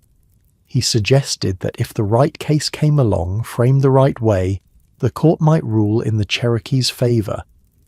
Ross and his lawyers went looking for that case. They found it in a white missionary named Samuel Worcester. Worcester was a Christian minister who lived in Cherokee territory, running a mission and a school. Georgia ordered all white people living in Cherokee lands to sign a loyalty oath to the state and get a permit. Worcester refused. He believed Georgia had no authority to make such demands. Georgia arrested him, tried him, sentenced him to 4 years of hard labor. Perfect, Ross thought. Now the case wasn't about whether the Cherokee could sue in federal court. It was about whether Georgia could imprison an American citizen for living on Cherokee land. That was a question the Supreme Court had to answer. In 1832, Worcester versus Georgia came before Chief Justice Marshall. Marshall's opinion was everything the Cherokee had hoped for. Georgia's laws were unconstitutional. The Cherokee Nation was a distinct political community. The laws of Georgia had no force within its boundaries. Worcester must be freed. The Cherokee had won. For one brief shining moment, it seemed like justice might prevail. And then Andrew Jackson made his position clear. The president reportedly said, "John Marshall has made his decision. Now let him enforce it." Whether he actually spoke those exact words is debated by historians, but his actions made his meaning clear. The federal government would not enforce the Supreme Court's ruling.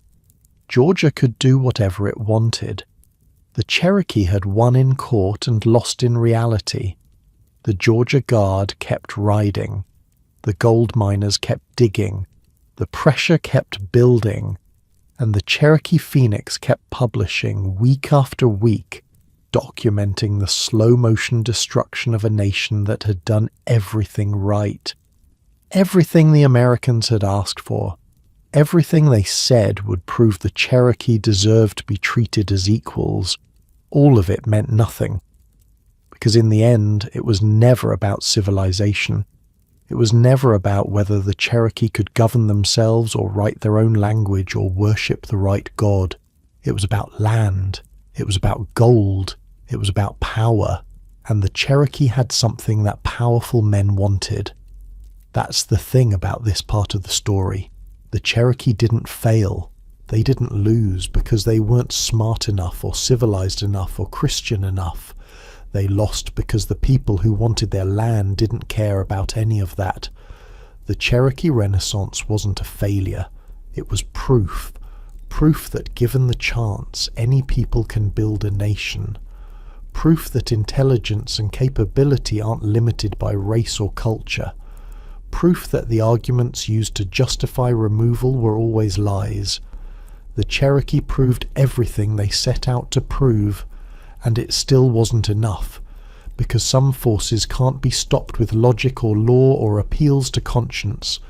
Some forces only understand one language. The storm was coming, and nothing the Cherokee had built would be able to stop it. The Cherokee Nation was tearing itself apart. After the Supreme Court victory that changed nothing, after Jackson's refusal to enforce the law, after years of Georgia Guard raids and gold miners and broken promises, some Cherokee started to wonder if John Ross was leading them off a cliff. One of those people was Major Ridge. Major Ridge was everything John Ross wasn't. A full-blooded Cherokee warrior who had earned his name through blood. He'd killed his first enemy at 17. He'd fought in more battles than he could count. During the Creek War, he'd served as a major under Andrew Jackson, same as Ross, but he'd done it with a war club in his hand, not a pen. Ridge was old now, in his 60s. He'd spent his whole life fighting for the Cherokee people.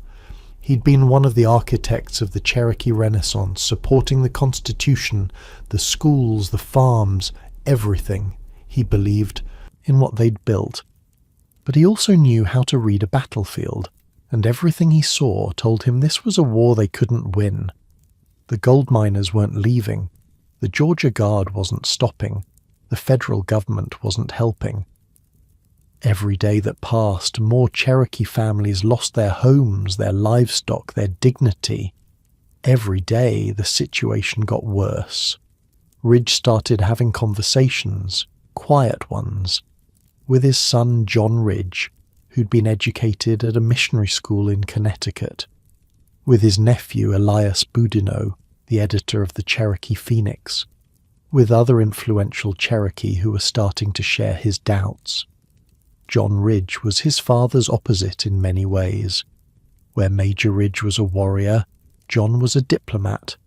He'd gone north for his education, learned to dress and speak like an American gentleman, even married a white woman from Connecticut named Sarah Bird Northrup.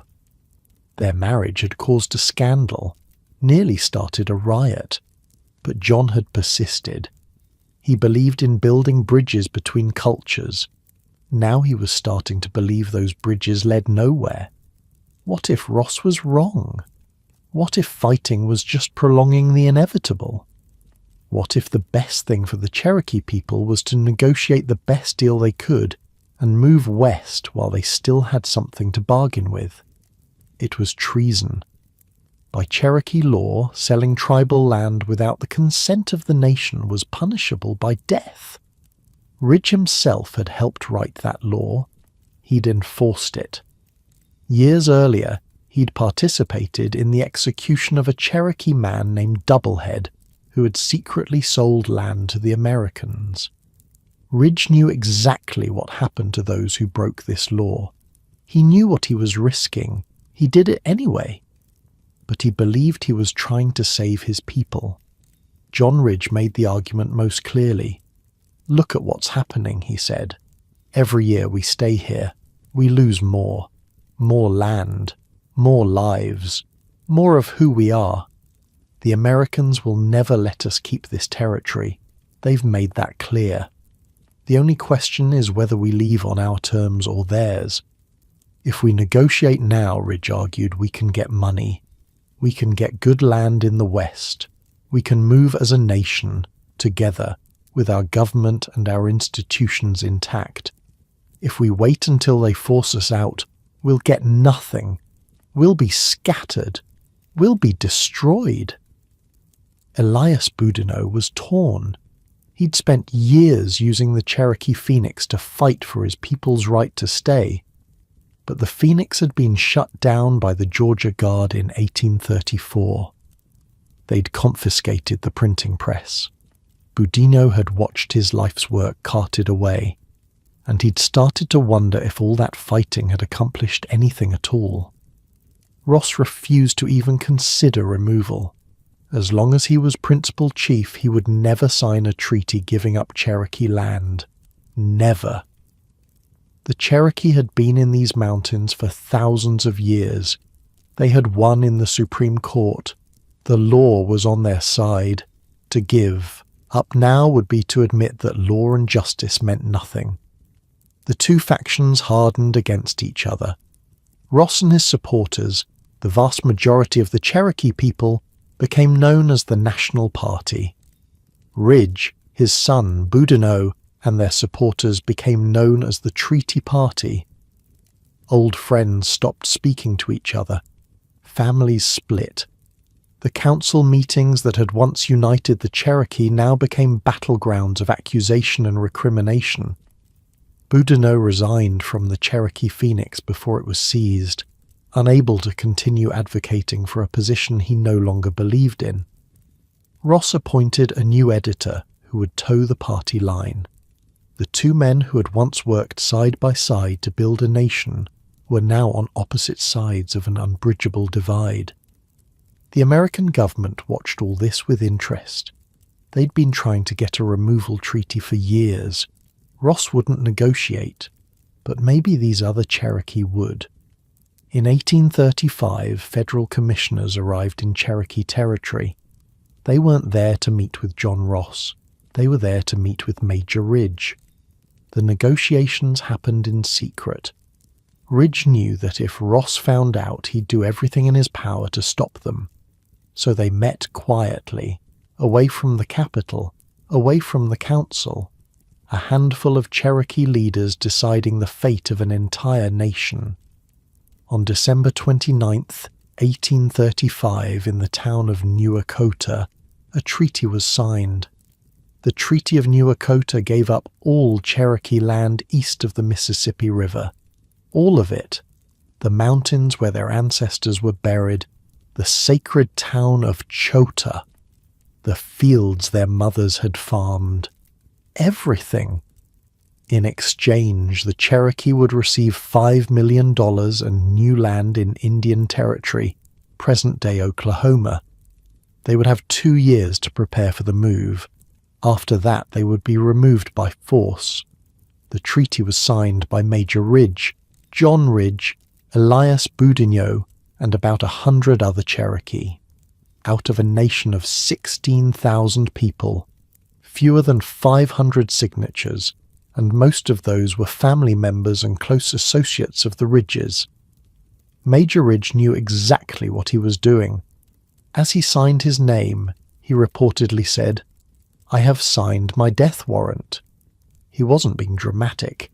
He was being accurate. When John Ross learned what had happened, he was furious. This wasn't a treaty. It was a fraud. A tiny minority of Cherokee had sold the homeland of an entire nation without any authority to do so. The Cherokee Constitution required the approval of the National Council for any land sale. The council had never met, had never voted, had never authorized anything. Ross immediately began organizing opposition. He gathered petitions. Nearly 16,000 Cherokee signed documents denouncing the treaty and demanding it be rejected. That was almost every Cherokee man, woman, and child who could sign their name. He took those petitions to Washington. He lobbied senators. He made speeches. He wrote letters. He did everything in his power to stop the treaty from being ratified. The debate in the Senate was intense. Even some senators who supported Indian removal thought this treaty was problematic. It clearly didn't represent the will of the Cherokee people. It had been negotiated with a tiny faction that had no legal authority. Ratifying it would be rewarding fraud. Senator Daniel Webster argued against ratification. Senator Henry Clay argued against it. The treaty was obviously illegitimate, they said. To honour it would make a mockery of the entire treaty-making process. The vote came in May of 1836.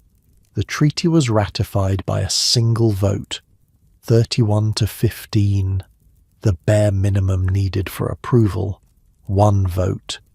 If one senator had changed his mind, the treaty would have failed. The Cherokee would have had more time. The political situation might have changed. Andrew Jackson's term was ending. A different president might have taken a different approach. But that's not what happened.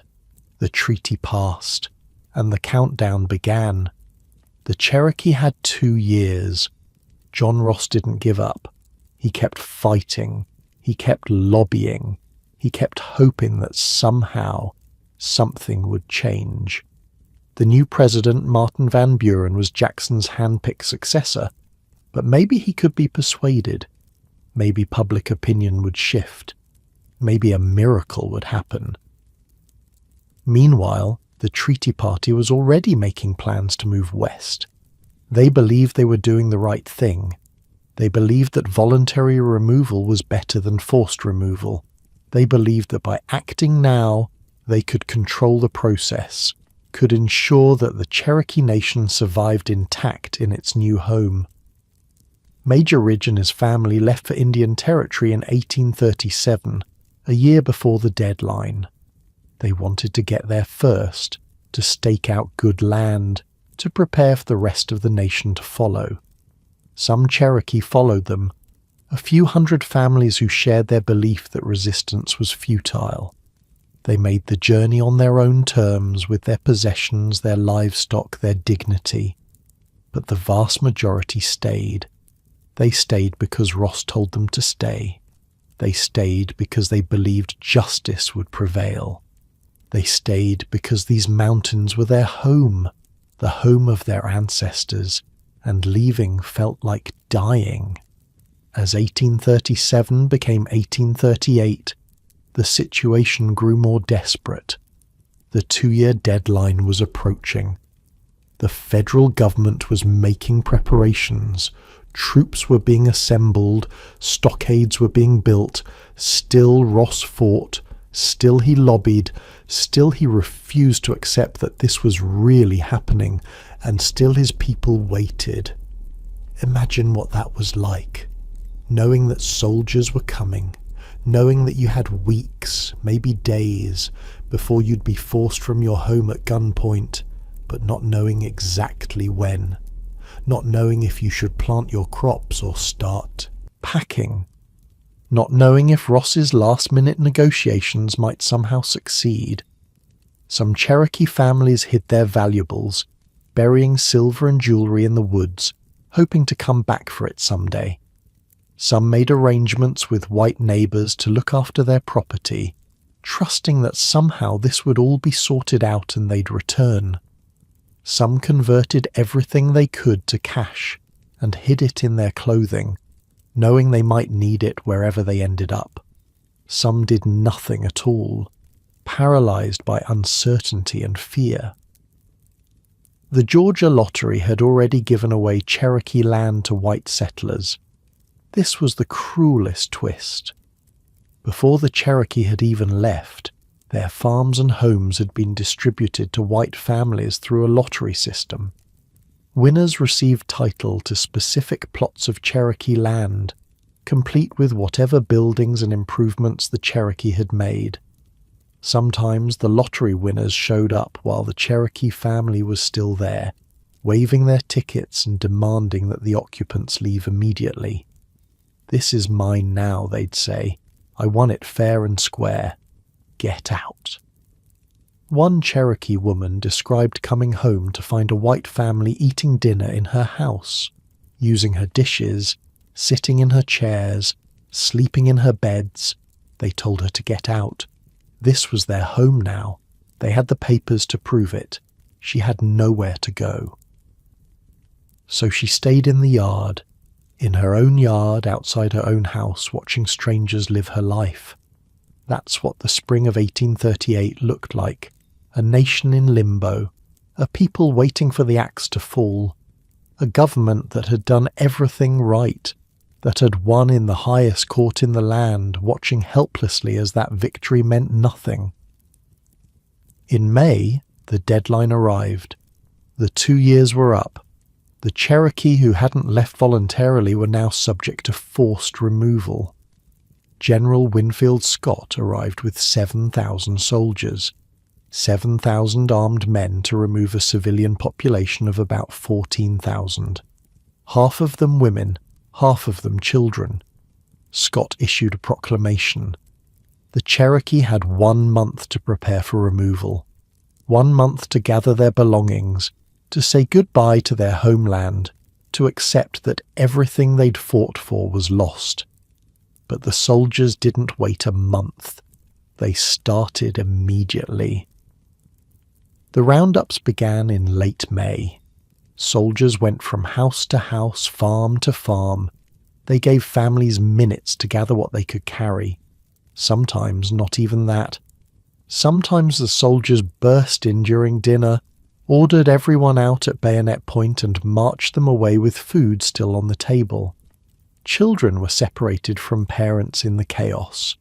Elderly people who couldn't walk fast enough were prodded with rifle butts. Anyone who resisted was beaten. The Cherokee were taken to hastily constructed stockades, holding camps, collection points, 31 of them scattered across Cherokee territory. They were packed in with hundreds of other families, sleeping on bare ground, drinking dirty water, eating whatever the soldiers decided to give them. The camps had no sanitation to speak of, no shelter from the summer sun, no medicine, no privacy. Families who had lived in comfortable homes now slept in the dirt, surrounded by strangers, guarded by soldiers who saw them as problems to be managed. In Ross's house, Rose Cottage, soldiers arrived while his family was eating breakfast. They gave his wife Quati a few minutes to pack. Then they marched the family away. Ross himself was in Washington, still lobbying, still hoping. He wouldn't learn what had happened to his family for days.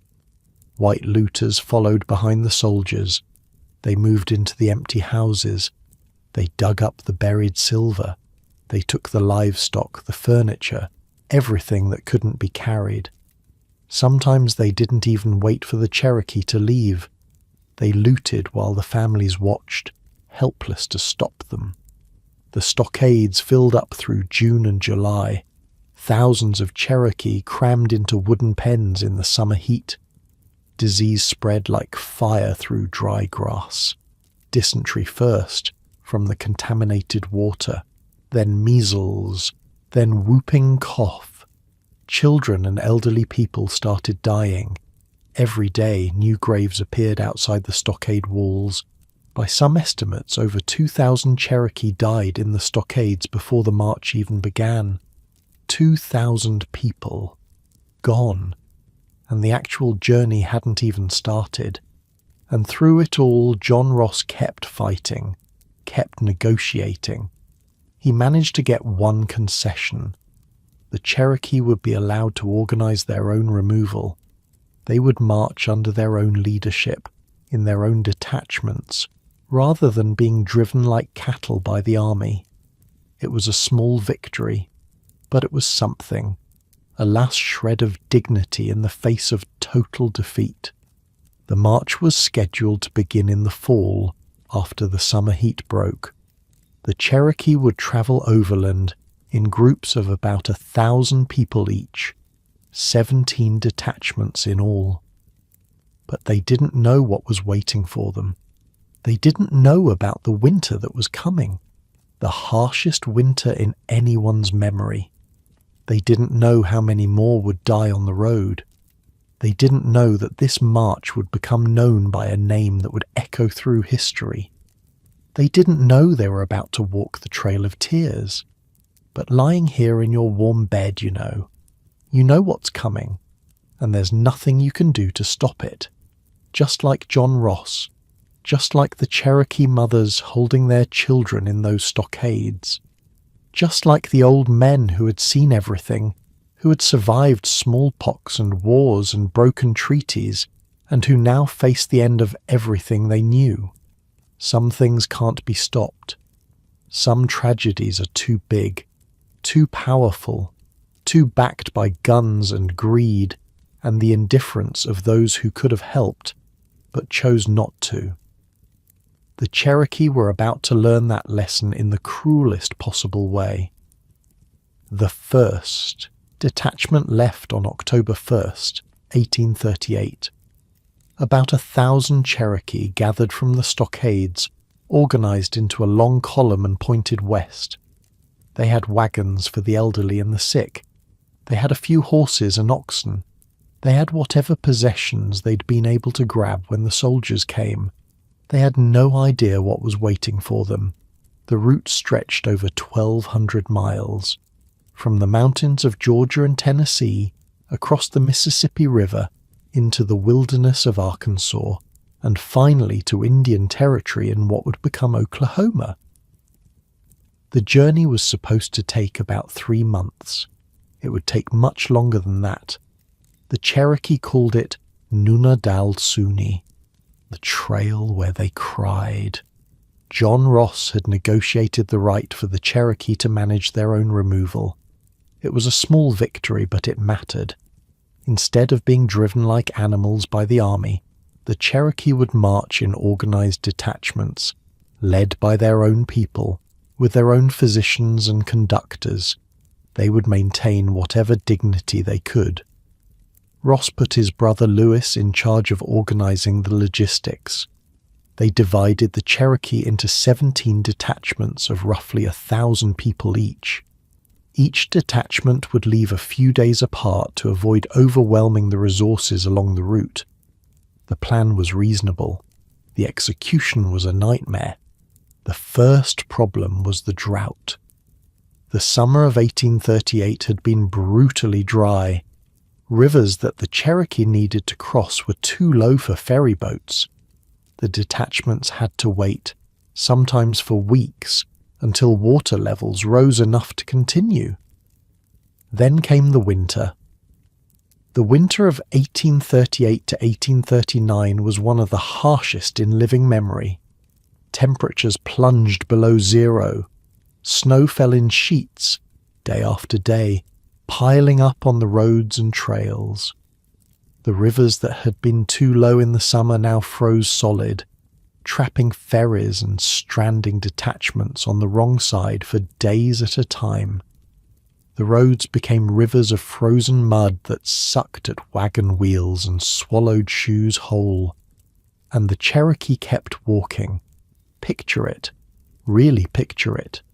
A column of people stretching back for miles along a frozen road.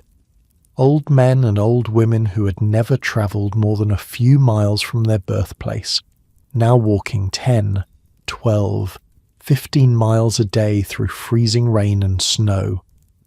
Their clothes were thin, meant for Georgia summers, not Arkansas winters. Their shoes wore out and weren't replaced. Some wrapped rags around their feet.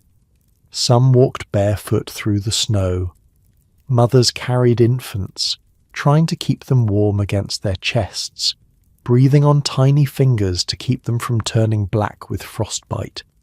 Children stumbled along, too tired to cry anymore, their eyes glazed, their feet leaving bloody prints in the snow. Old people collapsed and couldn't get up. Sometimes their families stayed with them. Sometimes the column just kept moving, because stopping meant dying. The wagons were supposed to carry the sick and the elderly, but there were never enough wagons. People who should have been riding had to walk. People who couldn't walk anymore sometimes crawled. People who couldn't crawl anymore were left to die. The rations were inadequate, salt pork and flour mostly, not enough of either. People were hungry all the time, hungry and cold and exhausted and sick. Disease travelled with them. Dysentery, pneumonia, whooping cough. measles. People who had survived the stockades now fell ill on the road. There was no place to stop and recover. There was no medicine. There was only the trail stretching endlessly westward. Every day people died. The detachments carried their dead as long as they could, hoping to find a proper place to bury them. But sometimes there was no time. Sometimes the ground was too frozen to dig. Sometimes they had to leave bodies beside the trail, covered with rocks to keep the animals away, marked with whatever they could find. A private in the Georgia militia named John Burnett was assigned to escort one of the detachments. Years later, as an old man, he wrote down what he remembered. I saw the helpless Cherokees arrested and dragged from their homes and driven at the bayonet point into the stockades, he wrote. And in the chill of a drizzling rain on an October morning, I saw them loaded like cattle or sheep into 645 wagons and started toward the west.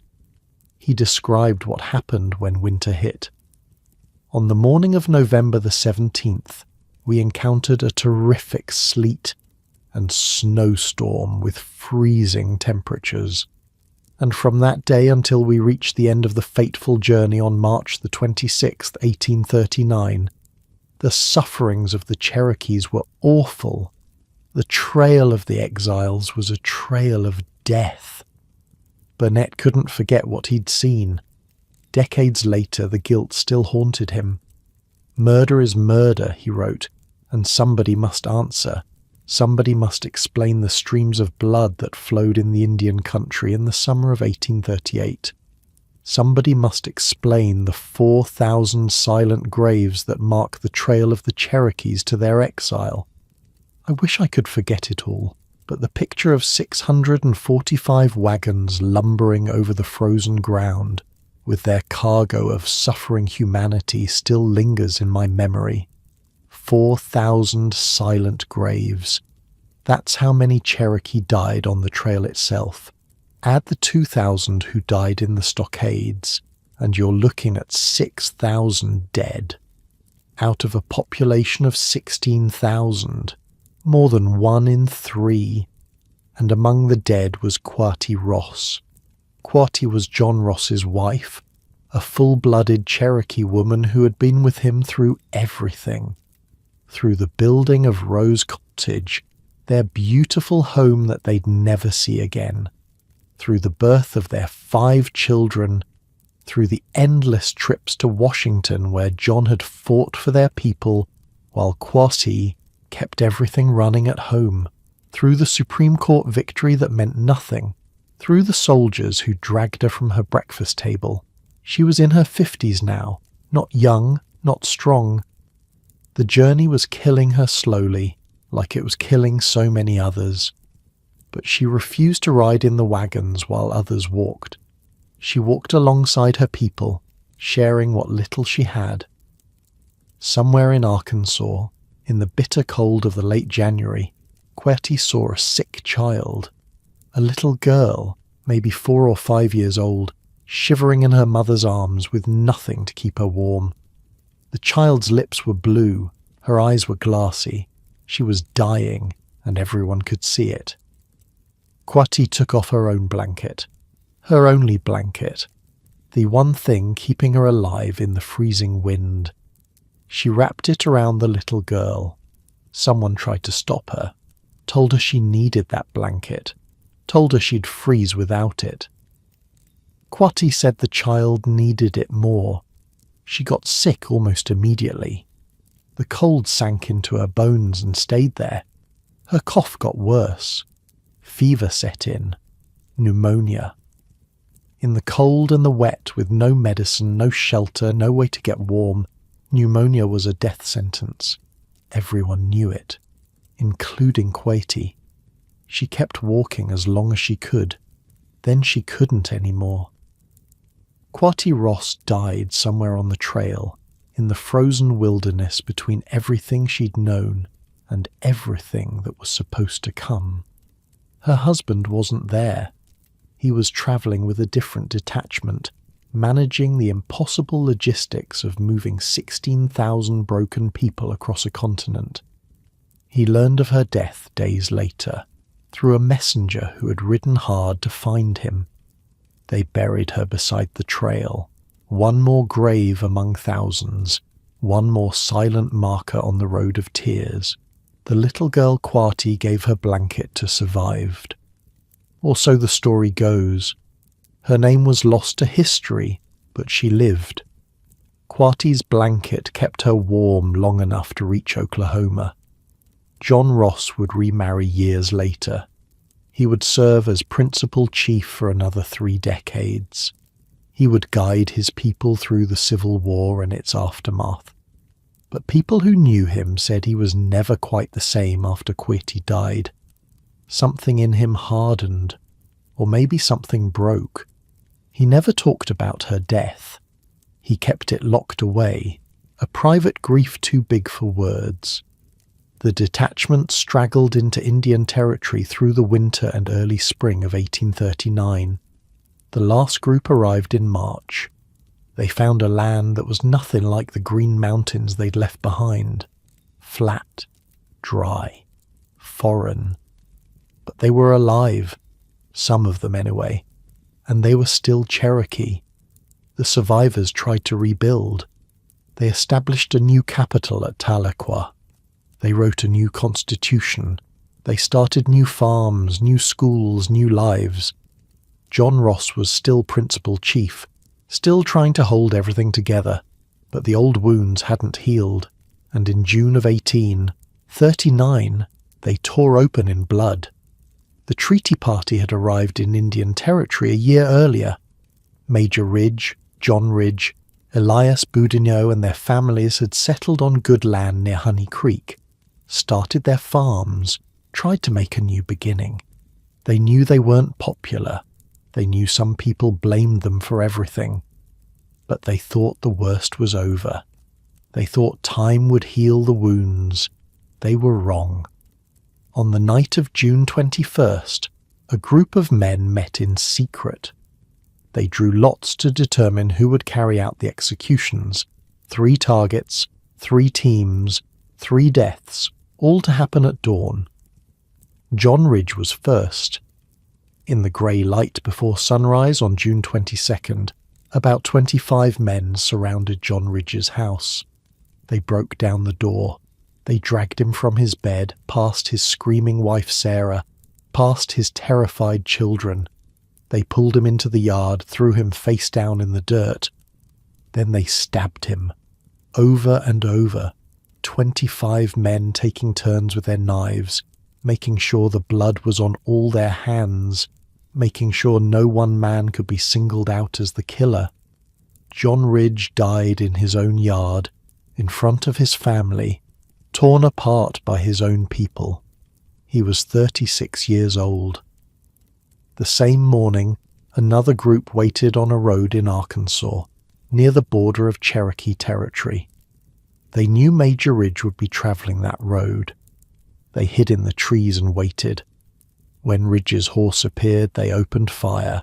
5 rifles, all at once. Major Ridge tumbled from his saddle, dead before he hit the ground. He was 68 years old. He'd spent his entire life fighting for the Cherokee, first with weapons, then with words, and in the end neither had been enough to save him. That afternoon, Elias Boudinot was at his new home, working on construction. 4 men approached him. They said they needed medicine from the mission supply, asked if he could show them where it was kept. Boudinot walked with them toward the mission. Why wouldn't he? They were fellow Cherokee, neighbours in this new land. He had no reason to suspect anything.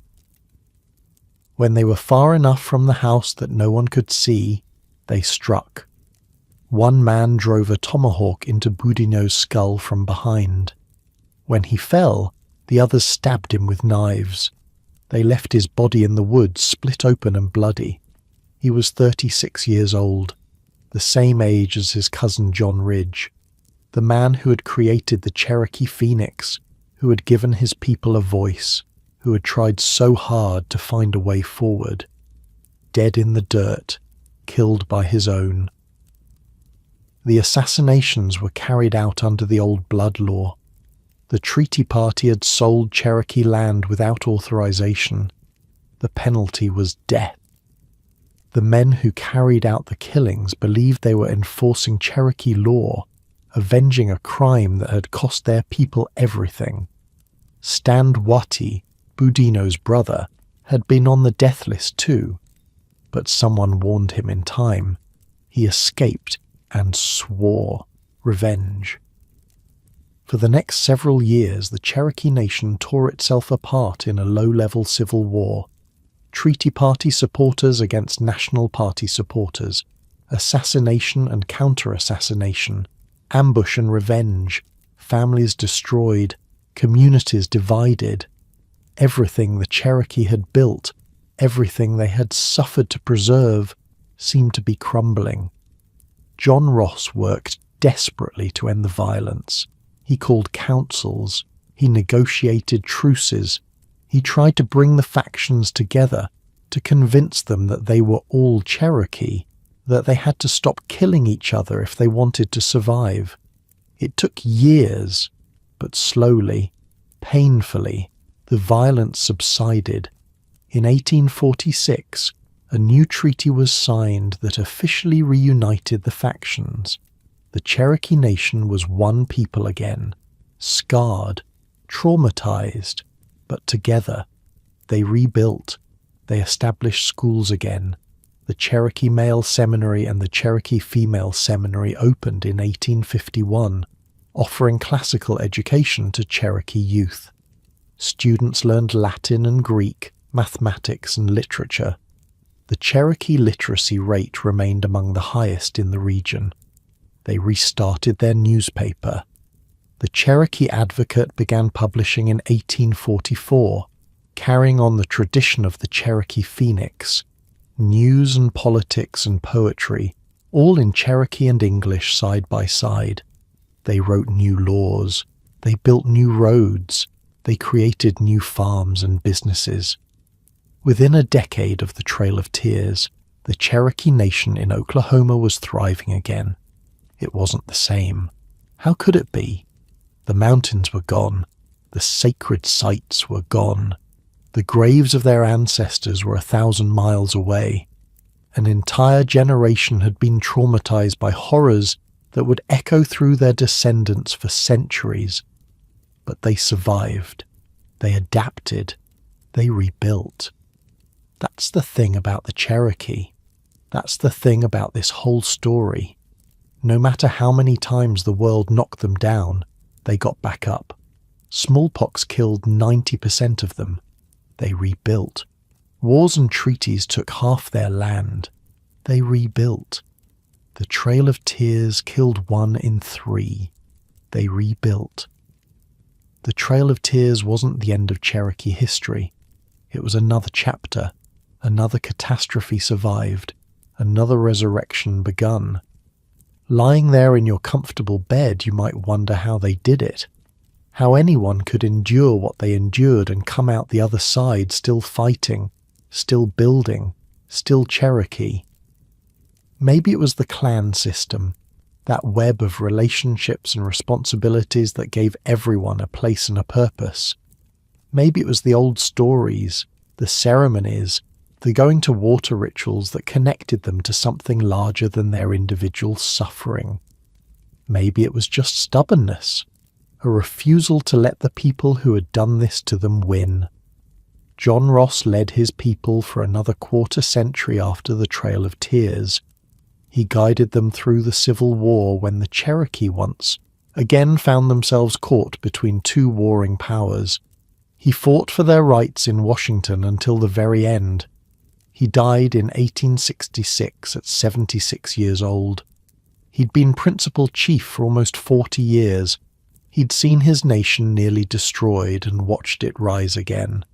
He'd buried his first wife on a frozen trail in Arkansas and lived long enough to see his grandchildren grow up in a new homeland. His last words, according to some accounts, were about his people, about the Cherokee, about the nation he'd spent his life trying to save. The Cherokee nation he left behind wasn't perfect. It still faced challenges. The Civil War had divided them again. Federal policies continued to threaten their sovereignty. The future was uncertain, but they were still here, still Cherokee, still fighting. And that's the real story.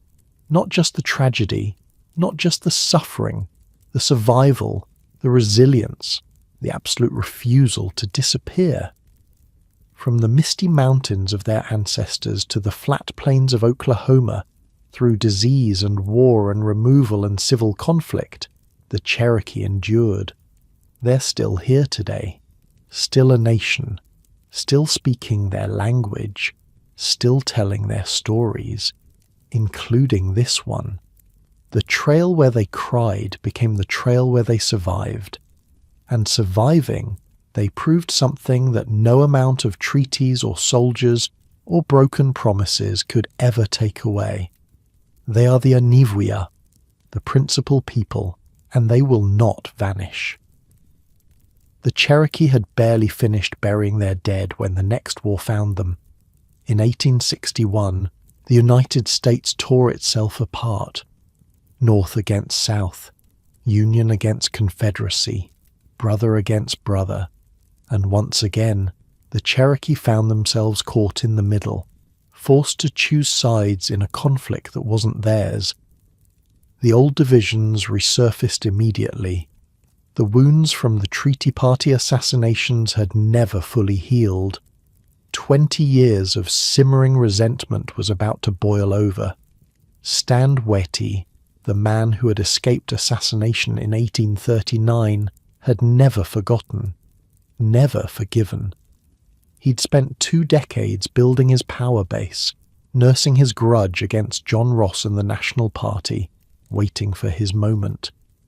When the Confederacy came calling, he saw his chance. Watie threw in with the South.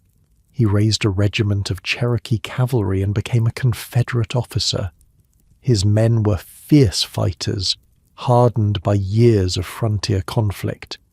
They became legendary raiders, striking Union supply lines with devastating effectiveness, burning wagon trains, capturing prisoners, disappearing into the hills before reinforcements could arrive.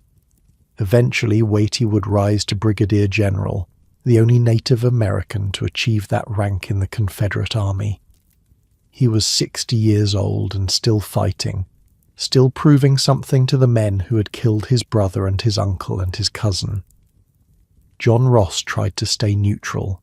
He was 70, years old now, tired of wars, tired of watching his people die for other people's causes. He'd already buried one wife on a frozen trail.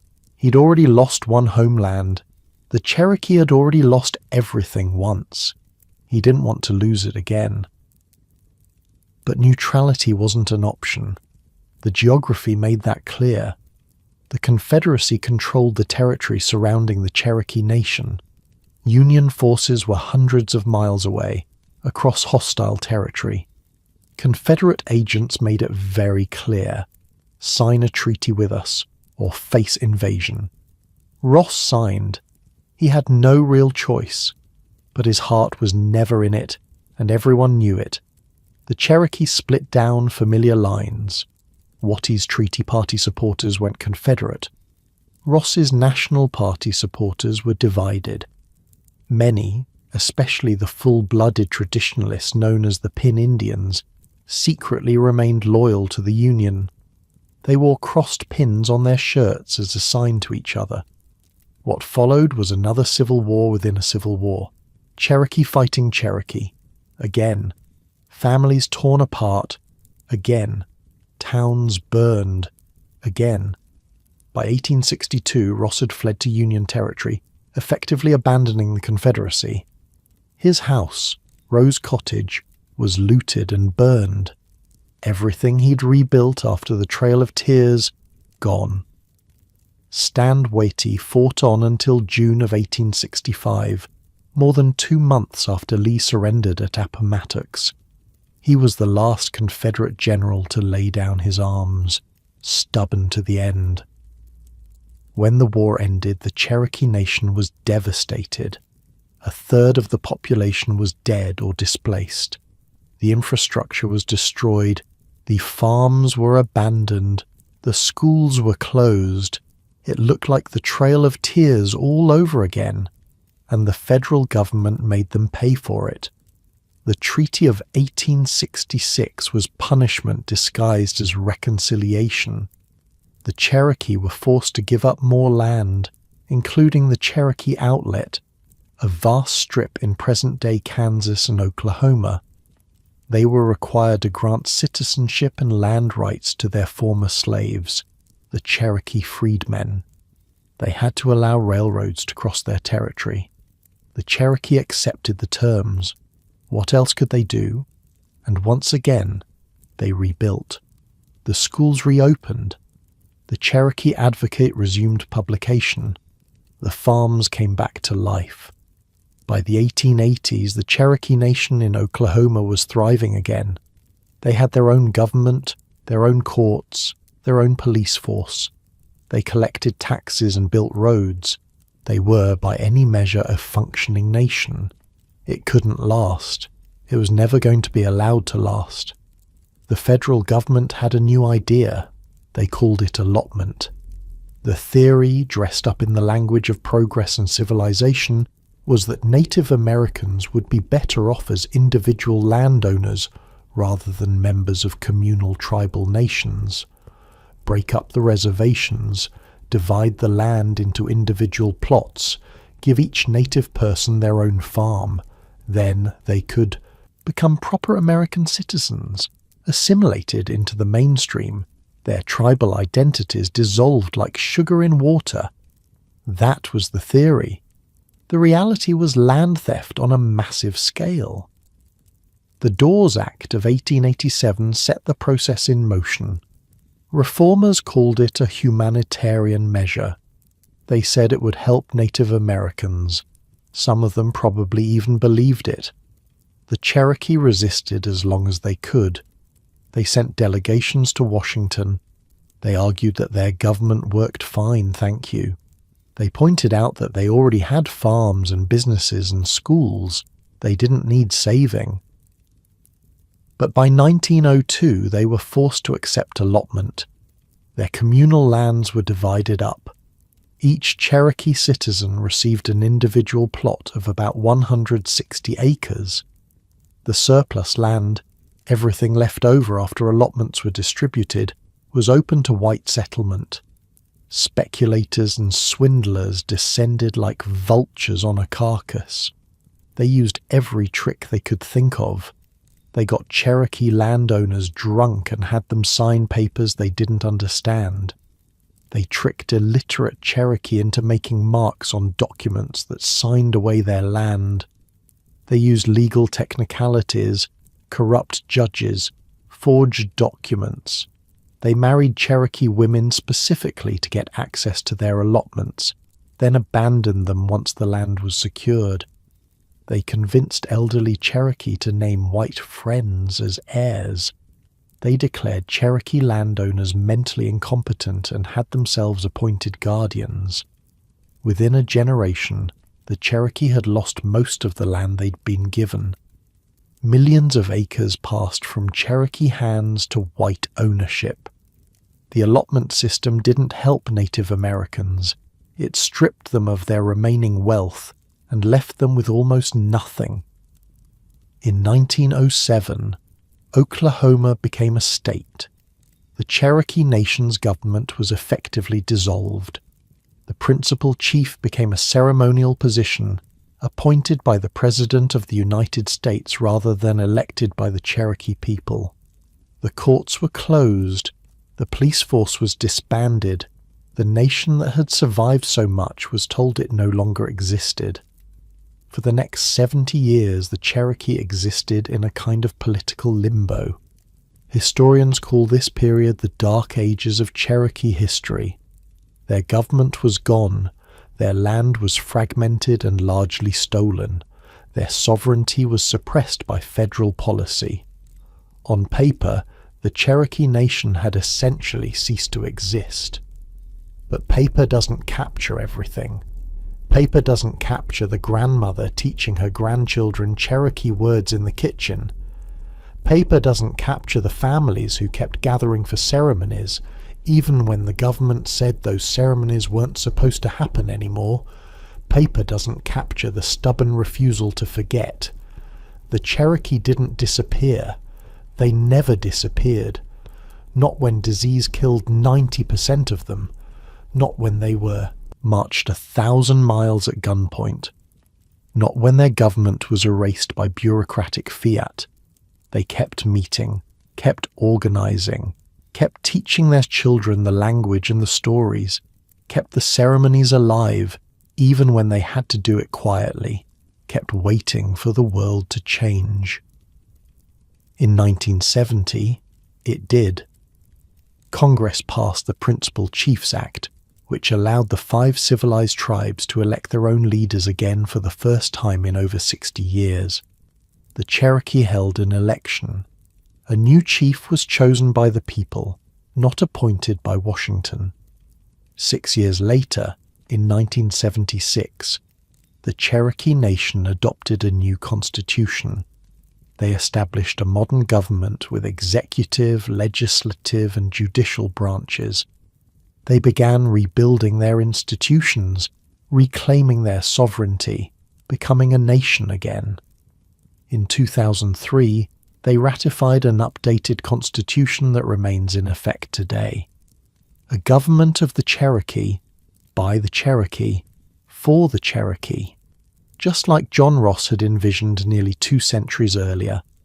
And then, in 2020, something remarkable happened.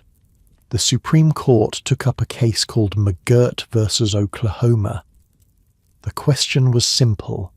Did Congress ever officially dissolve the Muscogee Creek Nation's reservation? The answer would determine whether state or tribal courts had jurisdiction over certain crimes. The court ruled that the reservation had never been dissolved. The land was still Indian country. It had been Indian country all along. 2 years later, the same logic was applied to the Cherokee. Their reservation, covering much of eastern Oklahoma, still existed. It had never been legally terminated. The Cherokee Nation wasn't just a cultural organization or a historical curiosity. It was a sovereign nation with territorial boundaries that had never been erased. It was Worcester versus Georgia all over again. Nearly 200 years later, the Supreme Court once again affirmed Cherokee sovereignty. But this time, the president didn't sneer about enforcement. This time, the ruling stood. Today, the Cherokee Nation is the largest federally recognized tribe in the United States. More than 400,000 citizens spread across the globe, though the heart of the nation remains in northeastern Oklahoma. A multi-billion-dollar economy built on everything from casinos to manufacturing to healthcare.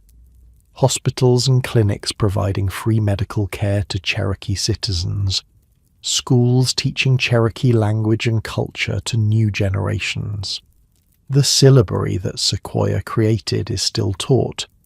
Cherokee children still learn to read and write in the language of their ancestors, those 85 symbols that one determined man spent 12 years developing.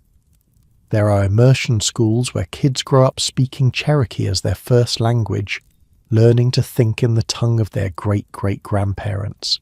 There are apps and online courses and YouTube videos, all designed to keep the language alive for generations to come. The Cherokee Nation has its own marshal service, its own court system, its own tax commission. It issues license plates and regulates businesses and provides housing assistance. It does all the things a government does, because that's what it is. A government. A nation. In 2019, the Cherokee Nation appointed a delegate to the United States Congress, fulfilling a promise made in a treaty signed in 1835. Kim Teehee was nominated to represent Cherokee interests in Washington. It took nearly 200 years, but the promise made at New Echota, that cursed treaty that cost so many lives, that promise was finally being kept. Chuck Hoskin Jr. serves as principal chief today, elected by the Cherokee people just like John Ross was elected nearly 2 centuries ago. The government Ross built, the nation Sequoia, gave a written language. The people who survived the Trail of Tears and everything that came after, they're still here, still governing themselves, still fighting for their rights, still Cherokee, and still telling their story. Lying there in your comfortable bed, think about what you've heard tonight. Think about the span of it. Thousands of years of history, dozens of generations, catastrophe after catastrophe, and through it all, survival. The Cherokee started in the misty mountains of Appalachia. They built towns and farms and a sophisticated civilization. They developed a clan system that governed their lives for centuries. They created ceremonies and stories and ways of understanding the world that connected them to each other and to the land. Then the Europeans came. Disease killed 90% of them. Wars took their land piece by piece. They adapted, learned new ways, built new alliances. They traded and fought and somehow kept going. When the Americans said they needed to become civilized to survive, they did it. They created a written language from nothing. They published a newspaper. They wrote a constitution. They built a republic. And it still wasn't enough. They were forced from their homeland at gunpoint. Thousands died on the trail. Everything they'd built was taken from them, so they built it again. In a new land, among people who had tried to destroy them, they rebuilt their nation, schools, farms, government, all of it, again. The Civil War tore them apart. They rebuilt. Allotment stole their land. They endured. Their government was dissolved. They waited. And when the chance came, they rebuilt again. One more time. Because that's what they do. That's who they are. The Cherokee are still here because they refuse to stop being Cherokee. Through every disaster, every betrayal, every attempt to erase them, they held on to who they were. They passed it down, generation to generation. Language, stories, ceremonies, identity. No law could take that away. No army could destroy it. No amount of suffering could break it. That's the story of the Cherokee. Not just tragedy, though there's plenty of that. Not just resilience, though, that's part of it too. It's a story about what a nation really is. Not land, which could be stolen. Not government, which can be dissolved. Not even people, who can be killed. A nation is an idea, a shared identity, a commitment to each other and to the generations that came before and the generations that will come after. As long as people hold on to that idea, the nation survives. The Cherokee held on. Through everything, they held on. And now, lying in your warm bed, in whatever town or city you call home, you're part of this story too. Because you listened, you learned, you carried this history with you for a little while, and now it's yours to remember. The Cherokee call themselves Anivwia, the principal people, the real people, the original people. They've earned that name 1,000 times over. Outside your window, the world is quiet now. The stories are finished for tonight. The history can rest for a while, and so can you. Think about those misty mountains if you want. Think about the sacred fires that never went out, even when everything else was lost. Think about Sequoia scratching marks on bark year after year, refusing to give up. Think about Quaiti giving her blanket to a cold child, knowing what it would cost her. Think about what it means to survive, what it means to rebuild, what it means to hold on to who you are when the whole world is trying to take it away. And then let it all go soft and hazy, like morning mist on ancient mountains. Let your breathing slow down. Let your thoughts drift. The Cherokee are still here, still telling their stories, still teaching their children, still remembering where they came from. And now you'll remember too. Sleep well. Dream of misty mountains and sacred fires. Dream of people who refuse to vanish. Dream of survival.